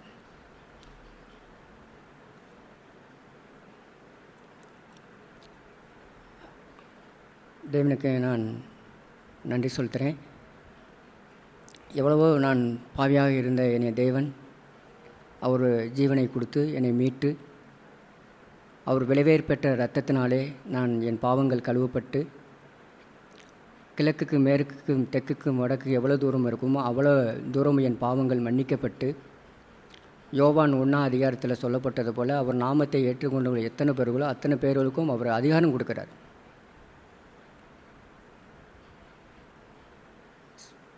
அந்த ஒரு தேவன், நான் தேவன் சாயலில் படைக்கப்பட்டவன். அப்போ அவர் நாமத்தை ஏற்றுக்கொண்டவங்க எல்லா பேருக்கும் என்ன கொடுக்குறாரு? ஒரு ஸ்பிரிட், ஒரு அதிகாரத்தை கொடுக்குறார். ஏன்னா தேவன் நம்மளை தான் இந்த சிருஷ்டிப்பையில் காட்டிலும் நம்மளை தான் தேவன் சாயலில் படைக்கப்பட்டோம். அப்படி நம்ம இழந்து போனதை எல்லாவற்றையும் திரும்ப கொடுக்கறதுக்காக தான் தன்னுடைய ஒரே பேரான குமரனை இந்த உலகத்துக்கு அனுப்புகிறார். நான் ஆண்டவரை அதிகமாக விசுவாசிக்கிறேன். ஆண்டவர் சொன்னார், நான் உலகம் முடிவு புரிந்து நான் உங்களோடு கூட இருக்கிறேன் என்று சொன்னார். தேவன் என்னை ஒவ்வொரு நாளும் என்னோடு கூட இருந்து பாதுகாத்து வர நம்முடைய கிருபைகளுக்காக நன்றி செலுத்துகிறேன். இந்த 7 சபையில் உள்ள எல்லா சபைகளுக்குமே ஆண்டவர் அங்கே புத்திமதியை அவர் சொன்னார். புத்திமதி சொல்லாத இடம் 2 சபை என்று சிலர் சொல்வதுண்டு. I don't think like so. அப்படி நான் யோசிப்பதில்லை. ஏனென்றால் சபையினுடைய பகுதியினுடைய முடிவாய் அவர் சொல்வதெல்லாம் ஜெயங்குளியரன் எவனோ என்பதுதான். ஜெயம் என்பது நாட் இந்த மிடில், இப்போ நன்றாக இருக்கிறார்களே அப்பொழுது அவர்கள் ஜெயம் என்று சொல்வதல்ல. டில் த எண்ட், கடைசி நாள் மட்டும் அவர்கள் ஜெயித்து வாழ வேண்டும். முடிவறிந்தும் நிலைநிற்பவன் தான் அவன் ரட்சிக்கப்படுவான். ஸோ த ஃபைனல் ப்ரைஸ் அந்த இலக்கை நோக்கி தொடர்கிறேன் என்று சொல்லும் பொழுது at the end we receive that the prize அந்த சொல்கிற அந்த ஆங்கிலத்தில் ப்ரைஸ் என்று எழுதியிருக்கிறது. நாம் தமிழை வாசிக்கும் பொழுது அந்த நற்பொருளை நாம் பெற்றுக்கொள்கிறோம். So only at the end. ஆகவே ஆல் த சர்ச் எல்லா சபைகளுமே தேவனுக்கு முன்பாக தொடர்ந்து ஓடிக்கொண்டிருக்கிற சபை தான். ஏதோ ஒரு சில சபையிலே சில குறைகளை ஆண்டவர் கொஞ்சம் சீரியஸாகி சொன்னவுடனே ஐ மீன் த சர்ச் சபை என்று சொல்வதெல்லாம் வேதம் நமக்கு சொல்லுகின்ற சபை என்று சொல்வதெல்லாம் இந்த church the planted by the Lord, கர்த்தரால் அது நாட்டப்பட்ட சபையாக இருக்க வேண்டும். விளக்கு தண்டு என்று சொல்லும் பொழுது இந்த சர்ச் இன்னும் இம்ப்ளான்டட், அது அவரே உருவாக்கி வைத்த தண்டுகள் தான். சபை என்று சொல்லிக் கொள்கின்றதையெல்லாம் அவர் சபை என்று ஆண்டவர் ஏற்றுக்கொள்வதில்லை. எத்தனையோ பேர் ஊழியம் செய்கிறார்கள், அவர்கள் போட்டியினாலேயோ பொறாமையினாலேயோ ஊழியம் செய்கிறார்கள் என்று பவுல் சொல்வாரே, அதுபோன்று தங்களுக்காகவோ தங்களுடைய ஸ்தாபனங்களுக்காகவோ ஒன்றை வைத்து செய்கின்ற ஊழியங்களையோ ஆண்டவர் மெச்சிக்கொள்வதில்லை. It's be founded by the Lord, கர்த்தரால் அது நியமனம் செய்யப்பட்டிருந்திருக்க வேண்டும். நான் என் சபையை கட்டுவேன் என்று சொல்வனுடைய பொருள் என்னவென்று சொன்னால் அவரே சபையை கட்டிக்கொள்வார் என்பது அல்ல. I will build my church, I will say that this is my என் விளக்கு தண்டு. 7 விளக்கு தண்டுகள் நடுவிலே அவர் உலாவி வருகிறார் என்று சொல்லும் பொழுது ஒரு மனுஷன் உலாவி வருவது அல்ல, ஒரு போப்பாண்டவர் உலாவி வருவதை போலவோ, ஒரு சூப்பர்டென்ட் பாஸ்டர் உலாவி வருவதை போலவோ, ஒரு குரு அல்லது அது ஏதோ ஒரு அந்த சூப்பர்டென்ட் அந்த தலைவர் உலாவி வருவதை போல் இல்லாமல் ஒன்லி அவர் தான் அந்த 7 சபையிலே அந்த விளக்குத்தண்டில் நடுவிலே உலாவி வருகின்ற ஆண்டவர். நோ ஹியூமன் பீயிங் தேர், ஒரு மனுஷன் அல்ல. ஆகவே அவருடைய தூதன் என்று சொல்கின்ற, அவருடைய ரெப்ரசன்டேட்டிவ் என்று சொல்கின்ற 7 நட்சத்திரங்கள் இருந்தார்கள். அதை அவரே முத்திரித்து வைத்திருக்கிற நட்சத்திரங்களாக இருந்திருக்க வேண்டும். நானாக ஒரு நட்சத்திரமாய் அவருடைய கருத்தில் போய் சேர இயலாது. ஹீ இஸ் கால்டு மேன், அவன் அழைக்கப்பட்டவன், உண்மையிலும் என்று என்னை இந்த ஊழியத்திலே நியமனம் செய்தார் என்று சொல்லுவார். ஆகவே நாட் ஜஸ்ட் அப்பாயிண்டட் பீப்புள், யாரோ சிலர் எல்லாம் அப்பாயிண்டட் ஆகி அவர்கள் அந்த ஒரு பட்டத்தை பெற்றுக்கொண்டு ரூல் த சர்ச், சபை ஆளுகை செய்கிறது என்பதெல்லாம் ஒரு நாளும் இருப்பதில்லை. They should be in the hand of Jesus. இயேசுனுடைய அவர் கட்டுகிற சபையிலே அவருடைய தூதனாய், அவருடைய ரெப்ரசன்டேட்டிவாய் there should be someone, அங்கே ஒருவனாவது இருந்திருக்க வேண்டும். there can be சபையிலே மூப்பர்கள் என்று கூட அடிக்கடி நாம் வாசிக்கிறோம். பவுல் சொல்லும் பொழுது சொல்லுவான், there can be another, ஒரு பிரதர், உதவியாளர்கள் என்று எழுதியிருக்கிறது. அந்த ஹெல்ப்பர்ஸ், உதவியாளர்கள் நிறைய பேர் அங்கே இருக்க முடியும். எல்லோரும் சரீரத்திற்குள்ளாக நாம் கிரியை செய்கிறோம் என்று சொல்லுவார். அவனவனுக்கு என்று சரீரத்திலே ஒரு பங்கு உண்டு. ஒரு சரீரத்திலே பலகீனமான ஒரு உறுப்புக்கு கூட தேவன் அதிக கனம் கொடுத்து அதை ஒரு கிரியைக்கு வைத்திருக்கிறார். இது ஆஃப்டர் ஆல் ஸ்மால் ஒன் என்று நீங்கள் ஒரு சின்ன பிச்சுட்ரி கிளாண்டை எடுத்து போட்டுவிட்டால் அவனுடைய ஹோல் பாடியும் அவன் கொலாப்ஸ் ஆகிவிடும். ஆகவே ஈவன் த ஸ்மால் பார்ட் அனைவருக்குமே ஒரு பங்கை அவர் கொடுத்திருப்பார். எவ்ரிபடி இஸ் வித் லைஃப், எல்லோரும் அந்த ஜீவன் பெற்றவர்களாக இருப்பார்களே, எல்லோரும் அவருக்குள் பிழைத்து அவருக்குள் அசைந்து அவருக்குள் இருக்கிறார்கள். அப்படி அவர்கள் தன்னுடைய கிரிகளை அவர்கள் நேர்த்தியாய் செய்வார்கள். தே சுட் ரெக்கக்னைஸ் தெம்செல்ஸ், தங்களை அவர்கள் உணர்ந்து கொள்வார்கள். நான் கிறிஸ்தனுடைய சரீரத்தில் உள்ள ஒரு பங்காக நான் இருக்கிறேன். வாட் இஸ் மை பார்ட், என் பங்கு என்னவோ அதை நான் செம்மையாக செய்ய வேண்டுமே அல்லாமல் என்னை மிஞ்சி நான் பெருமையாய் ஒன்று நான் செய்துவிடக்கூடாது. என்னுடைய எல்கையிலே நான் அடங்கியிருந்து எனக்கு கர்த்தர் கொடுத்த ஒரு சிறிய பங்காக இருந்தாலும் அதை செய்ய வேண்டும் என்றெல்லாம் இருக்கிற இந்த சரீரத்திற்கு ஒப்பான பங்காய்த்தான் நம்ம எல்லோரும் இருக்க வேண்டுமே அல்லாமல் நமக்கு மிஞ்சி ஒன்றை எண்ணுவது என்று சொல்வது, நான் தான் இதை செய்ய வேண்டுமா என்று எண்ணுவதல்ல. இது எப்போது நான் தான் செய்து கொண்டே இருக்க வேண்டுமா என்ற எண்ணம் எனக்கு வந்ததே இல்லை. ஐ டு எனி பார்ட், எந்த பகுதியை கொடுத்து டூ திஸ் என்று சொன்னால் உடனே நான் செய்கிறேன். ஏனென்றால் சர்வெண்ட் ஆஃப் காட், நான் தேவனுடைய ஊழியன், தேவனுடைய வேலைக்காரன். அண்ட் பவுல் சொல்லும் பொழுது we are released from the people, ஜனங்களிடத்தில் நான் விடுதலையாகி we became the servant of God and servant of men என்று சொல்லுவார். தேவனுக்கும் எல்லோருக்கும் ஊழியக்காரனாய் மாற வேண்டும் என்று சொன்னால் release from the opinion of men, மனுஷனுடைய அபிப்பிராயத்திலிருந்து விடுதலையாகி அவர் வந்திருக்க வேண்டும். அவர்கள் மேன்மையை குறித்தோ அல்லது தாழ்மையை குறித்தோ ஒன்றும் பெரிதாய அவர் எண்ணாதிருந்தால் they can be the servant of God, தேவனுடைய ஊழியராக இருக்க முடியும். இயேசு இந்த பூமியில் வரும்பொழுதும் அடிமையாய்த்தான் வந்தார். போகும்பொழுது என்ன அரசனாக அவர் போனார். அவர் தான் போகிறோம் என்று அறிந்த பிறகும் கூட அவர் அந்த அரைக்கச்சையை கட்டி கொண்டு மீண்டும் அவர் அடிமையின் ரூபத்தில் தான் அவர் தன்னுடைய முடிவையும் அவர் எய்தினார். எல்லோருடைய பாதங்களையும் அவர் கழுவும் பொழுது இட் வாஸ் த எண்டு, அதை போகிறோம் என்பது முடிவை என்று எழுதியிருக்கிறது. Beginning with slave and ending with slave, that is my part. என்னுடைய பங்காய் நான் நினைக்கிறேன் அல்லாமல் அவருக்குள் பிழைத்து அவருக்குள் அசைகின்ற வாழ்க்கை என்று சொல்வது ஆஸ் எ பியூட்டிஃபுல் லைஃப். அவருக்குள்ளாகவே இருந்து அவருக்குள்ளாகவே வாழ்கின்ற ஒரு ஜீவியத்தை பெற்றவன் தான் இதுபோன்று அவன் அந்த தேவனுடைய அந்த சபையிலே நாட்டப்பட்டவனாய் அவன் நிலை நிற்க முடியும். ஆகவே ஒரு சபை என்று சொல்லுவது எப்போதுமே அது விழிப்புள்ள சபையாக இருக்க வேண்டும். யாரோ 2 சபையினர் நன்றாக இருக்கிறார்கள் என்பதை போல் நான் கொஞ்சம் எண்ணினாலும் அங்கேயும் ஆண்டவர் அந்த ஜெயத்தை குறித்து தான் அவர் எழுதுவார். எங்கே வசிக்கிறோம் பிலதெல்பியா சபை என்று சொல்கிற அந்த 3வது அதிகாரத்தில் வருகின்ற ஒரு சபையிலே அவர் சொல்லுவார், இதோ சீக்கிரமாக வருகிறேன் என்று 11ஆம் வசனத்திலே சொல்லுவார். சீக்கிரமாக வருகிறேன், ஒருவனும் உன் கிரீடத்தை எடுத்துக்கொள்ளாதபடிக்கு உனக்குள்ளதை பற்றி கொண்டு என்று சொல்வார். தட்ஸ் எக்ஸால்டேஷன், அது ஒரு புத்திமதி. அந்த வெளிப்படைந்த விசேஷம் 3ஆம் அதிகாரம் 11ஆம் வசனம் 7ஆம் வசனத்திலே பிலதெல்பியா சபைக்கு என்று ஆரம்பித்து பிலதெல்பியா நல்ல இந்த சபை என்று நான் எண்ணிக்கொண்டிருக்கிறதை போல் அவர் புத்தி சொல்வது என்னவென்று சொன்னால், சீக்கிரம் வருகிறேன், நான் வரக்கூடிய காலம் நெருங்கிவிட்டது. நீ இதுவரைக்கும் நீ உன்னுடைய வாழ்க்கையில் நீ ஜெயத்தை பெற்று நல்ல சபையை போல் நீ வந்து கொண்டிருந்தாலும் உனக்குரியதை நீ இழந்துவிட முடியும். உன் கிரீடத்தை வேறு எவனும் எடுத்துக்கொள்ளாதபடி என்று சொல்லும் பொழுது நீ கொஞ்சம் அசம்பந்தமாக இருந்து உன்னை குறித்து ஒரு மேன்மை பாராட்டி நீ இருந்து விட்டான். நாங்கள் வேறு குட் சர்ச் என்ற எண்ணத்தையும் மனதில் வைத்து நிரந்தரமாக வைத்து விட்டான். ஐ வில் கம், நான் வருவேன், உன்னுடைய கிரீடத்தை உன்னை விட்டு நான் எடுத்துக்கொள்வேன், வேறொருவனுக்கு அதை கொடுத்து விடுவேன் என்று சொல்வது ஒரு ஒரு வலிமையான ஒரு புத்திமதி இல்லையா? அதை நாம் ஏற்றுக்கொள்ளாமல் இருப்போம். நாங்கள் பிலதெல்பியா சபை பிலதெல்பியா என்று சொல்லி யாராவது நம்மை வஞ்சித்து கொள்ள முடியுமா?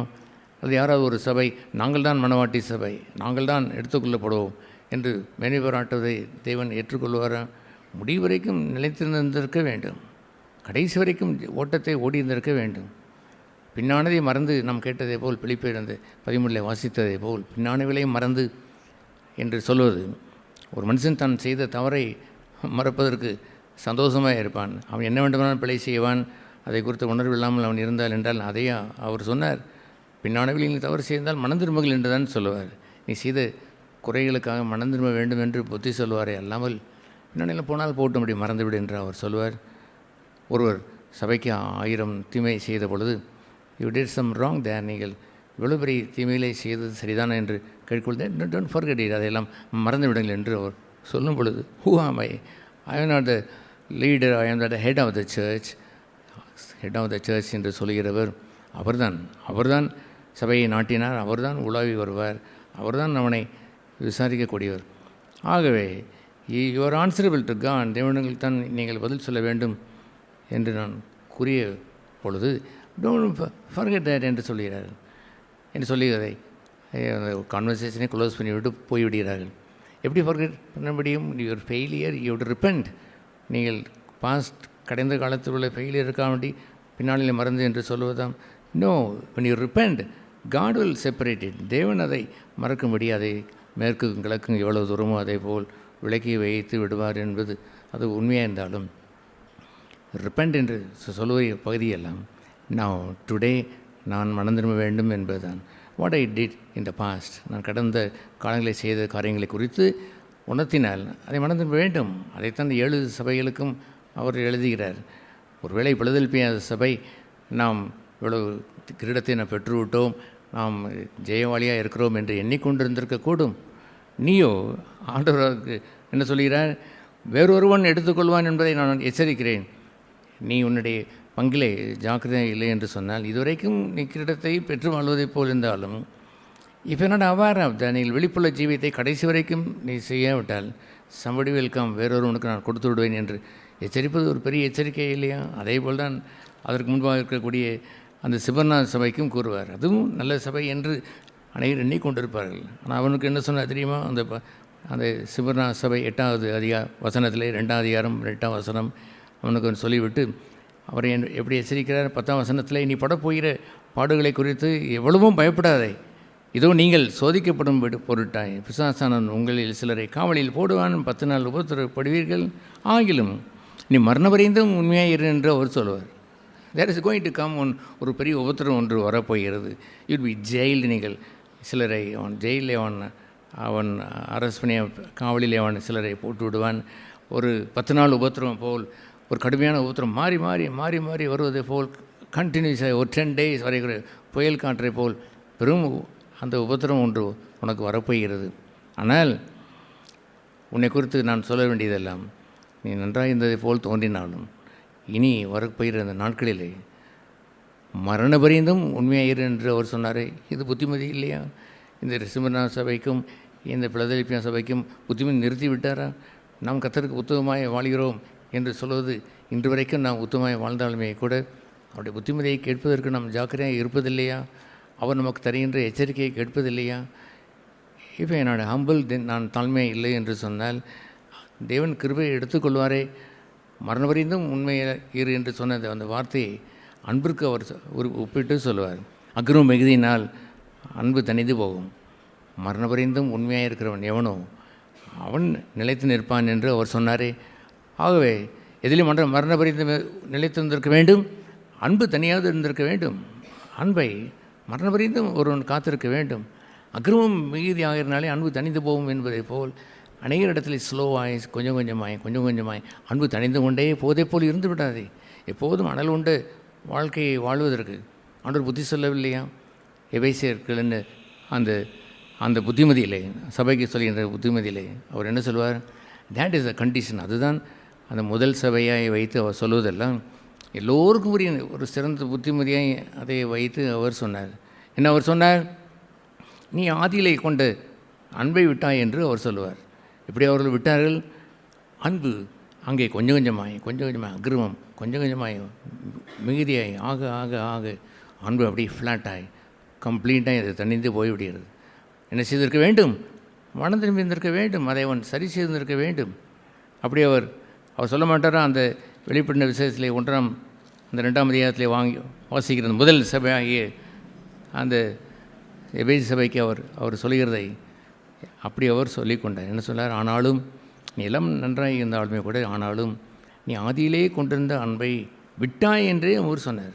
நீ ஆதியிலே கொண்டிருந்த அன்பு என்று சொல்வது ஃபர்ஸ்ட் லவ், எனவே வைத்திருந்த முதல் அன்பையே விட்டு விட்டாய் என்று தான் சொன்னார்.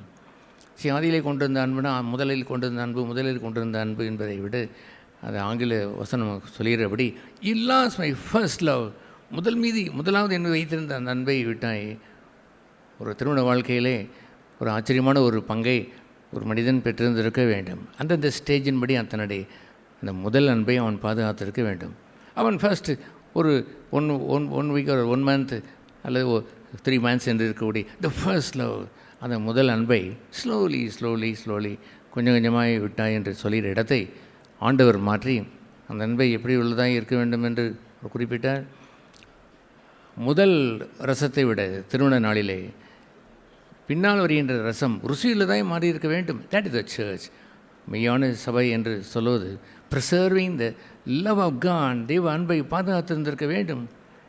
Towards God and towards others, மற்றவர்களிடத்திலையும் அந்த அன்பை பாதுகாத்திருக்க வேண்டும்.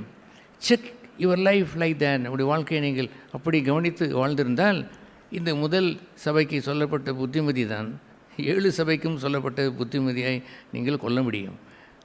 அவன் தன்னுடைய அங்கு அந்த அன்பை அவன் இழக்கிறான் என்று சொல்வதை பின்னால் உள்ள அந்த தேத்திரா சபைக்கு அவர் சொல்லும் பொழுது என்ன சொல்வார்? நீ அனலும் இல்லை குளிரும் இல்லை, வெதுவெதுப்பாய் இருக்கிறாய் என்று சொல்கிறார்களே, அதுதான் கொஞ்சம் கொஞ்சமாய் வெதுவெதுப்பாய் 100 degree இருந்த அவருடைய தெய்வீக அன்பானது அவர்கள் கொஞ்சம் கொஞ்சமாய் 90 ஆகி மாறி 80 ஆகி மாறி 80 70 மாதிரி 60 மாதிரி குறைந்து கொண்டே போகிறதே, அதை நீங்கள் சரி செய்திருக்க வேண்டாமா? மனம் திரும்ப என்று சொல்கின்ற அந்த வார்த்தையானது முடிவறிந்தும் நிலைநிற்பதற்குரிய ஒரு வார்த்தை. உங்களை உணர்த்துகின்ற, ஒவ்வொரு நாளும் உணர்த்துகின்ற அந்த வார்த்தையானது பின்னானவிலை மறந்து என்று சொல்வது, நான் நன்றாக இருந்தேன் என்று எண்ணிக்கொண்டே இருந்து கொண்டு நான் 100% ஐ லவ் த லார்ட் நான் வாசித்ததை போல் அன்பு நேசரே என்னை நீங்கள் படித்துவிட்டு அப்படியே இருப்பதைப் போல் இருந்து கொண்டு இருக்கிறீர்கள். அங்கே கரையான் அரித்ததை போல், அங்கே தெய்வ அன்பை குறைக்கின்ற ஒரு கேன்சரை போல் ஒன்று உங்களை அரித்து கொண்டிருக்கிறதே, அன்பு தணிந்து கொண்டே போவதை கண்டீர்களாம். அதுபோல் ஆண்டவர், நீ வெதுவெதுப்பாக இருக்கிறாய் என்று தொட்டு பார்த்து விட்டு பரவாயில்லை, இன்னும் வெதுவெதுப்பாக இருக்கின்ற எண்ணிக்கொண்டிருப்பீர்களாம். பின்பு அன்பு தணிந்து போகும். உங்களுடைய அக்கிரமத்தின் மிகுதினாலே என்ன அக்கிரமமாக இருந்திருந்திருக்க வேண்டும். மனம் திரும்பவில்லை. அவன் தன்னுடைய குளிந்து போன நிலையை பார்ப்பதே இல்லை. தேவனுடைய சமூகத்திற்கு அவன் சென்றிருந்தால் he should be the burning torch. அவன் அனல் கொண்டு எரிகின்ற ஒரு தீபமாக இருப்பான். It should be like that. For me it is like that. என்னை go to God, நான் தேவனிடத்தில் போகும் பொழுதெல்லாம் what is it distracting the love of God, தெய்வ அன்பை எதெல்லாம் என்னை அப்புறப்படுத்து என்று பார்த்து அதை நேர்கொண்டு செய்வது மகிழ்ச்சியான ஒரு காரியம் ஐயா. என் ஆண்டவர் எங்கே என்று தேடி அவரை நான் கண்டுபிடித்து அந்த நாளில் அனல் உண்டு வாழ்வது செம்மையான ஒரு வாழ்க்கை இல்லையா? அதை 10 நாட்கள் கழித்து ஒரு 6 மாதம் கழித்து அன்பு கொஞ்சம் கொஞ்சமாக அந்த அக்கிரமம் மிகுதியாகி மிகுதியாகி மிகுதியாகி மிகுதியாகி தணிந்து போகும். க்ளோஸ், முடிந்து போய்விட்டது. அந்த நிலைக்கு ஒருவன் வர வேண்டும். சபை ஆண்டவர் எச்சரிப்பதெல்லாம் இந்த எபேசு சபையை முன்கூட்டி வைத்து தான் அவர் எச்சரிக்கிறார். இந்த எச்சரிப்பு யாருக்குள்ளது? பிலதெல்பியா சபைக்கும் உரியதான், சிமர்னா சபைக்கும் உரியதான். ஜெயங்கொள்ளாவிட்டால் அவன் தன்னுடைய கிரீடத்தை குறித்து மேன்மை பாராட்டி விட்டு அதை பாதுகாக்க வேண்டுமென்ற எண்ணம் இல்லை என்றால் வேறொருவன் பறித்து கொள்ளுவான். அதை அவனுடைய கிரீடத்தை அவர் எடுத்து போட்டு விடுவார். ஜெயம் இல்லாத வாழ்க்கையிலே வாழ்ந்து அவன் ஜெயம் பெற்றேன் என்று சொல்லிக்கொண்டு அவன் வாழ இயலாது. எல்லா சபைகளுக்குமே he wants them, அவளை எச்சரிக்கிறார். that is a good Lord. நல்ல ஆண்டவரை சபையிலே நாம் தலைவராக பெற்றிருக்கிறோம். நீங்கள் ஒரு நாளும் உங்களுடைய எங்கேயாவது ஒரு பகுதியை எடுத்துக்கொண்டு we are the best people என்று எண்ணிவிடாங்கள். உலகத்தில் சிலர் எண்ணுகிறார்கள், நாங்கள் சியோனை சேர்ந்தவர்கள், நாங்கள் மனவாளிகள், நாங்கள் தான் இங்கே இருக்கிற மக்கள் தான் பரலோகத்திலே உள்ள முதன்மையை பெற்றவர்கள் என்றெல்லாம் சொல்வது அக்கிரம செய்ய கொண்டவர்கள். தன் சபையை பிறருடைய சபையோடு ஒப்பிட்டு பார்ப்பது என்பதே ஒரு துரோகமான, தேவனுடைய சபைக்கு செய்கின்ற ஒரு துரோகம். ஒரு நாளும் ஒரு சபை தன்னை வேறொரு சபையோடு ஒப்பிடுவதில்லை. இந்த 7 அந்த தூதர்களும் யார் என்று தெரியுமா? தங்களை வேறொரு சபையிலும் ஒப்பிட்டு பார்த்ததில்லை. இந்த பிலதெல்பியா யார் தெரியுமா? வேறொரு சபையோடு தன்னை ஒப்பிட்டதில்லை. சிமர்னா சபை யாரும் வேறொரு சபையோடு ஒப்பிட்டதில்லை. தியத்திரா மோசமான சபை, பெர்கமும் மோசமான சபை போல எழுதியிருக்கிறதே, அவன் யார் தெரியுமா? வேறொரு சபையோடு ஒப்பிட்டது இல்லை. ஆகவே தான் ஆண்டவர் நேரடியாக வந்து அவனை கண்டிக்கும் பொழுது சீக்கிரம் மனதிரும்ப என்று சொல்வதெல்லாம் கண்டிப்பாக மனதிரும்பி இருப்பார்கள், கண்டிப்பாக இதை ஏற்றுக்கொண்டிருப்பார்கள். எல்லோரும் அவருடைய கையிலே இருக்கக்கூடிய அந்த 7 பொன் குத்து விளக்கிலே சபையில் உலாவி திரிந்து அந்த விசாரிக்கிறார்களே அந்த சகோதரர்களுக்கு, அந்த மூத்த சகோதரர்களுக்கு, அந்த தன்னால் நியமனம் செய்யப்பட்ட தன்னுடைய ஊழியர்களுக்கு எச்சரித்து சொல்வதை கேட்டு கண்டிப்பாக அவர்கள் மனம் திரும்பியிருப்பார்கள். அவர் யாரோடும் ஒப்பிட்டும் பார்க்க மாட்டார்கள். அங்கே பெருமூ சபையில் என்ன சொன்னார், தேத்திர சபைக்கு என்ன சொன்னார், பிலதெல்பியா என்ன சொன்னார் எட்டி பார்க்க மாட்டார்கள். தங்களுக்கு சொல்லப்பட்டதை உடனடியாக அவர்கள் மனம் திரும்புவார்கள். ஆகவே முடிவறிந்தும் நிலை நிற்கிற வாழ்க்கை என்று சொல்வது ஒரு டேஞ்சர், ஒரு அபாயம் நிறைந்தது. ஒரு ஒலிம்பிக் ஓட்டத்திலே 100 மீட்டர் ஓட்டத்திலே சிம்பிளாக ஓடி ஜெயித்து விடுவார்கள். 400 மீட்டர் என்று ஒன்று இருக்கிறது. அதற்கும் மேலும் 1200 மீட்டர் ஓட்டம் என்றும் இருக்கிறது. அந்த 1200 மீட்டர் ஓட்டுகிறனை பார்த்து கேட்டு பாருங்கள். ஃபஸ்ட்டு வந்து கொண்டு இருக்கிறான், இப்போ 800வது அந்த ஓட்டத்தில் நீ தான் ஃபஸ்ட்டு, ஆக நான் தான் ஃபஸ்ட் என்று எண்ணுவான் என்ற நீரெல்லாம். He will run and run and run and run till the 1200 meters. அந்த 1200 மீட்டர் ஓடு வரைக்கும், இந்த லாஸ்ட் மூமெண்ட் வரைக்கும். எத்தனை ஓட்ட பந்தயத்திலே நான் பார்த்துருக்கிறேன் அத்லெட்ஸ் அந்த ஓடுவதை பார்க்கும் பொழுது ஒருவன் நெருங்கி வந்து கொண்டு இருப்பான், அவன் தான் ஜெயிக்க போகிறான் என்பது இன்னொருவன் அந்த ரிப்பனை தாண்டி உள்ளே ஓடி விடுவான். The last moment he is a failure, அவன் ஃபெயிலியராகி மாறிவிடுகிறானே. அதுபோன்ற எச்சரிக்கையைத்தான் சபை என்னாலும் பெற்றிருந்திருக்க வேண்டுமே, அல்லாமல் நான் ஐ ஆம் பெட்டர் என்று ஒரு நாளும் என்னை விடக்கூடாது. I should not compare with anybody. சபையில் உள்ளவர்களையோ அல்லது வேறு சபையை வைத்தோ கம்பேர் பண்ணுகின்ற துணிச்சலுக்கு நாம் போய்விடக்கூடாது. அதுபோன்ற ஒரு நிலைத்து நிற்கக்கூடிய ஒரு வாழ்க்கையில் பின்னானவளை மறந்து என்று சொல்வதெல்லாம் தாங்கள் பெற்ற ஜெயத்தை பற்றி அவர்கள் சிந்தித்து கொள்ளக்கூடாது. தன்னுடைய பெற்ற தாளந்துகளை வைத்து அவன் சிந்தித்து கொள்ளக்கூடாது. ஒரு தாளந்தை பெற்றவன் ஒன்றும் அவன் மற்ற தாளந்து பெற்றவனோடு ஆண்டவர் மிக்ஸ் பண்ணி அவனுக்கு கொடுக்கவில்லை. அவனை எங்கேயோ பார்த்து அவன் ஒரு தாளந்தை கொடுத்தவனுக்கு தனக்கு ஒரு தாளந்து கொடுக்கப்பட்டது என்று எண்ணி வேறு எவனுக்கும் தாளந்து கொடுக்கப்படவில்லை என்று தன்னுடைய ஒரு தாளந்தை வைத்து மேனே பிராட்டி கொண்டு அதை புதைத்து வைத்திருக்கிறான்.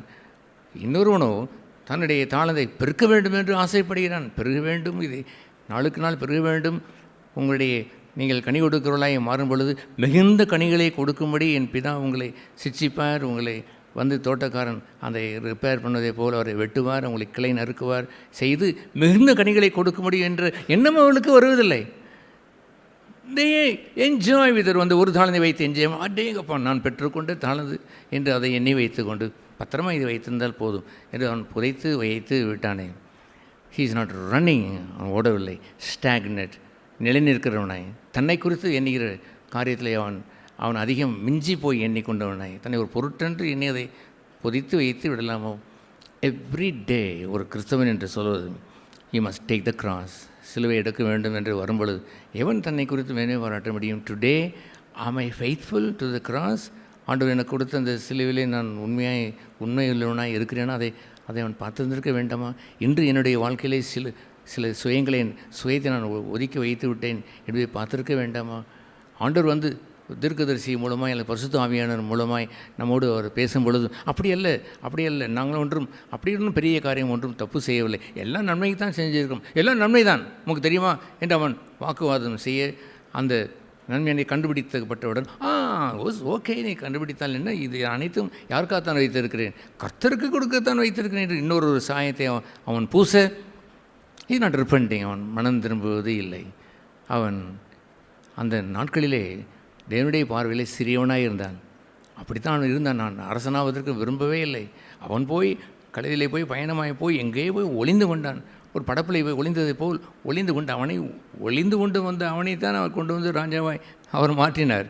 இப்பொழுதோ அன்று அவன் அப்படி இருந்தான், இன்று எப்படி இருக்கிறான்?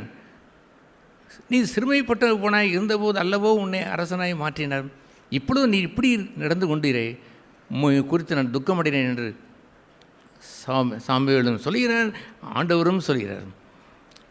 அதுபோன்று பின்னானவளை மறந்து என்று சொல்வதெல்லாம் உங்களை குறித்து எண்ணுகின்ற எண்ணங்கள் தான், நீ ஜெயித்து வாழ்ந்த ஒரு எண்ணங்கள் தான். உங்களுடைய கிரிகள் என்று இருக்கிறதே அந்த கிரிகளெல்லாம் நீங்கள் எண்ணி பார்த்து ஐ ஆம் கிவிங் காட் மோர், தேவனுக்கு அதிகமாக நான் கொடுக்கிறேன் என்று சொல்வதோ, இவ்வளோ ஊழியங்களை செய்தேன் என்று சொல்வதோ, என்னை அந்த நாட்களே அப்படி மெச்சிக்கொண்டால் என்று சொல்லிக்கொள்வதோ useless, பிரயோஜனமற்றது.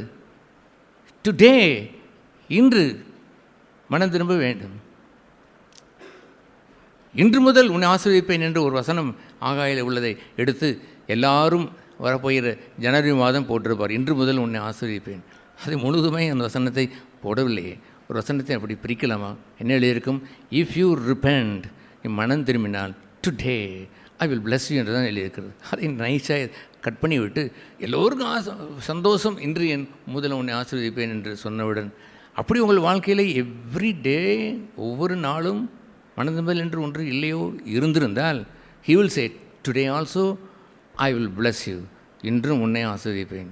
tomorrow you feel the sorry, உன் தேவனுக்கு முன்பாக நிற்பதற்கு நீ தகுதியட உடையவனாய் எல்லாம் மார்பிளையே அடித்து பாவியாகி நான் என்று நிற்கிறாயே, today from today I will bless you என்று இருந்திருக்க வேண்டாமா? அப்படிப்பட்ட ஒரு பகுதி ஆண்டவர் சொல்லி காட்ட மாட்டாரோ? உண்மையில் ஆண்டவர் அந்த சபைக்கு சொல்லி காட்டுவதைப் போல் நம்ம எல்லோருக்கும் அவர் சொல்ல மாட்டாரோ? நல்ல காரியங்கள் என்பதை வைத்து ஆண்டவர் இந்த மெச்சி கொண்டால் என்று சொல்லும் பொழுது உடனே அந்த நல்ல காரியத்தையவே நான் யோசித்து கொண்டு இருக்க வேண்டும். நான் இப்படி என்ன நடக்குதுன்றெல்லாம் அடுத்தது சொன்னார். ஆனாலும் ஒரு குறை உண்டு என்று சொன்ன பொழுது அந்த குறையை அவர் சொல்லத்தானே செய்கிறார். பிலதெல்பியா சபைக்கும் சொல்லத்தானே செய்தார். சிமர்னா சபைக்கும் நல்ல சபை போல் தோன்றினாலும் அது சொல்லத்தானே செய்தார். ஒரு சில சபைகளிலே சில உபதேசங்கள், பிழையாம் உபதேசங்கள் அல்லது எசபேலுடைய உபதேசங்கள் என்றெல்லாம் ஒன்றெண்டு வந்திருந்தாலும், கொஞ்சம் கூடுதலை போல் தோன்றினாலும், நல்ல சபை போல் தோன்றினவர்களுக்கும் எவ்வளோ பெரிய எச்சரிப்பை தருகிறார். எவனாவது உன் கிரீடத்தை பிடிங்கி கொண்டு போயிடுவான், ஜாக்கிரதை, என்ன மம்மதை கொண்டு உன் ஓட்டத்திலே குறைவாக இருக்கிறதை போல் தோன்றுகிறதை ஓடு, முடிவடைந்து நிலைநிற்பவன் தான் ரட்சிக்கப்படுவான் என்று அவர் புத்தி சொல்லவில்லையா? ஆகவே ஒரு மனிதன் தன்னுடைய ஜீவியத்தில் உள்ள வீழ்ச்சியை காண்பதெல்லாம் தணிந்து போவதுதான், வெது வெதுப்பாய் மாறுவதுதான். இன்னும் தொட்டு பார்த்து கொண்டு சுடுது, பரவாயில்லை சுடுது என்று எண்ணிக்கொண்டிருப்பதில்லை. ஒருவன் சொன்னான், நான் ஒரு வாரம் மாறி நான் வேதம் வாசிக்கவில்லை, திடீரென்று ஒரு ஜெப கூட்டத்தை கூட்டினார்கள். நான் அந்த இடத்துல ஆண்டவரே உதவி செய்யும் என்று கேட்டு நல்ல ஜெபம் செய்தேன். அந்த ஜெப கூட்டத்தை நான் ஜெபித்தேன். ஆஹா, கர்த்தர் என்னோடு இருக்கிறான் என்று நான் எண்ணிக்கொண்டேன் என்று என்னிடம் வந்து சொன்னான். மனுஷனே, கடவுள் கிருபையை கொடுத்திருப்பான், அந்த நேரத்தில் ஜெபித்திருப்பான் என்பதை நான் மறுக்கவில்லை. அது விட்டுவிடுங்கள், அது அல்ல காரியம்.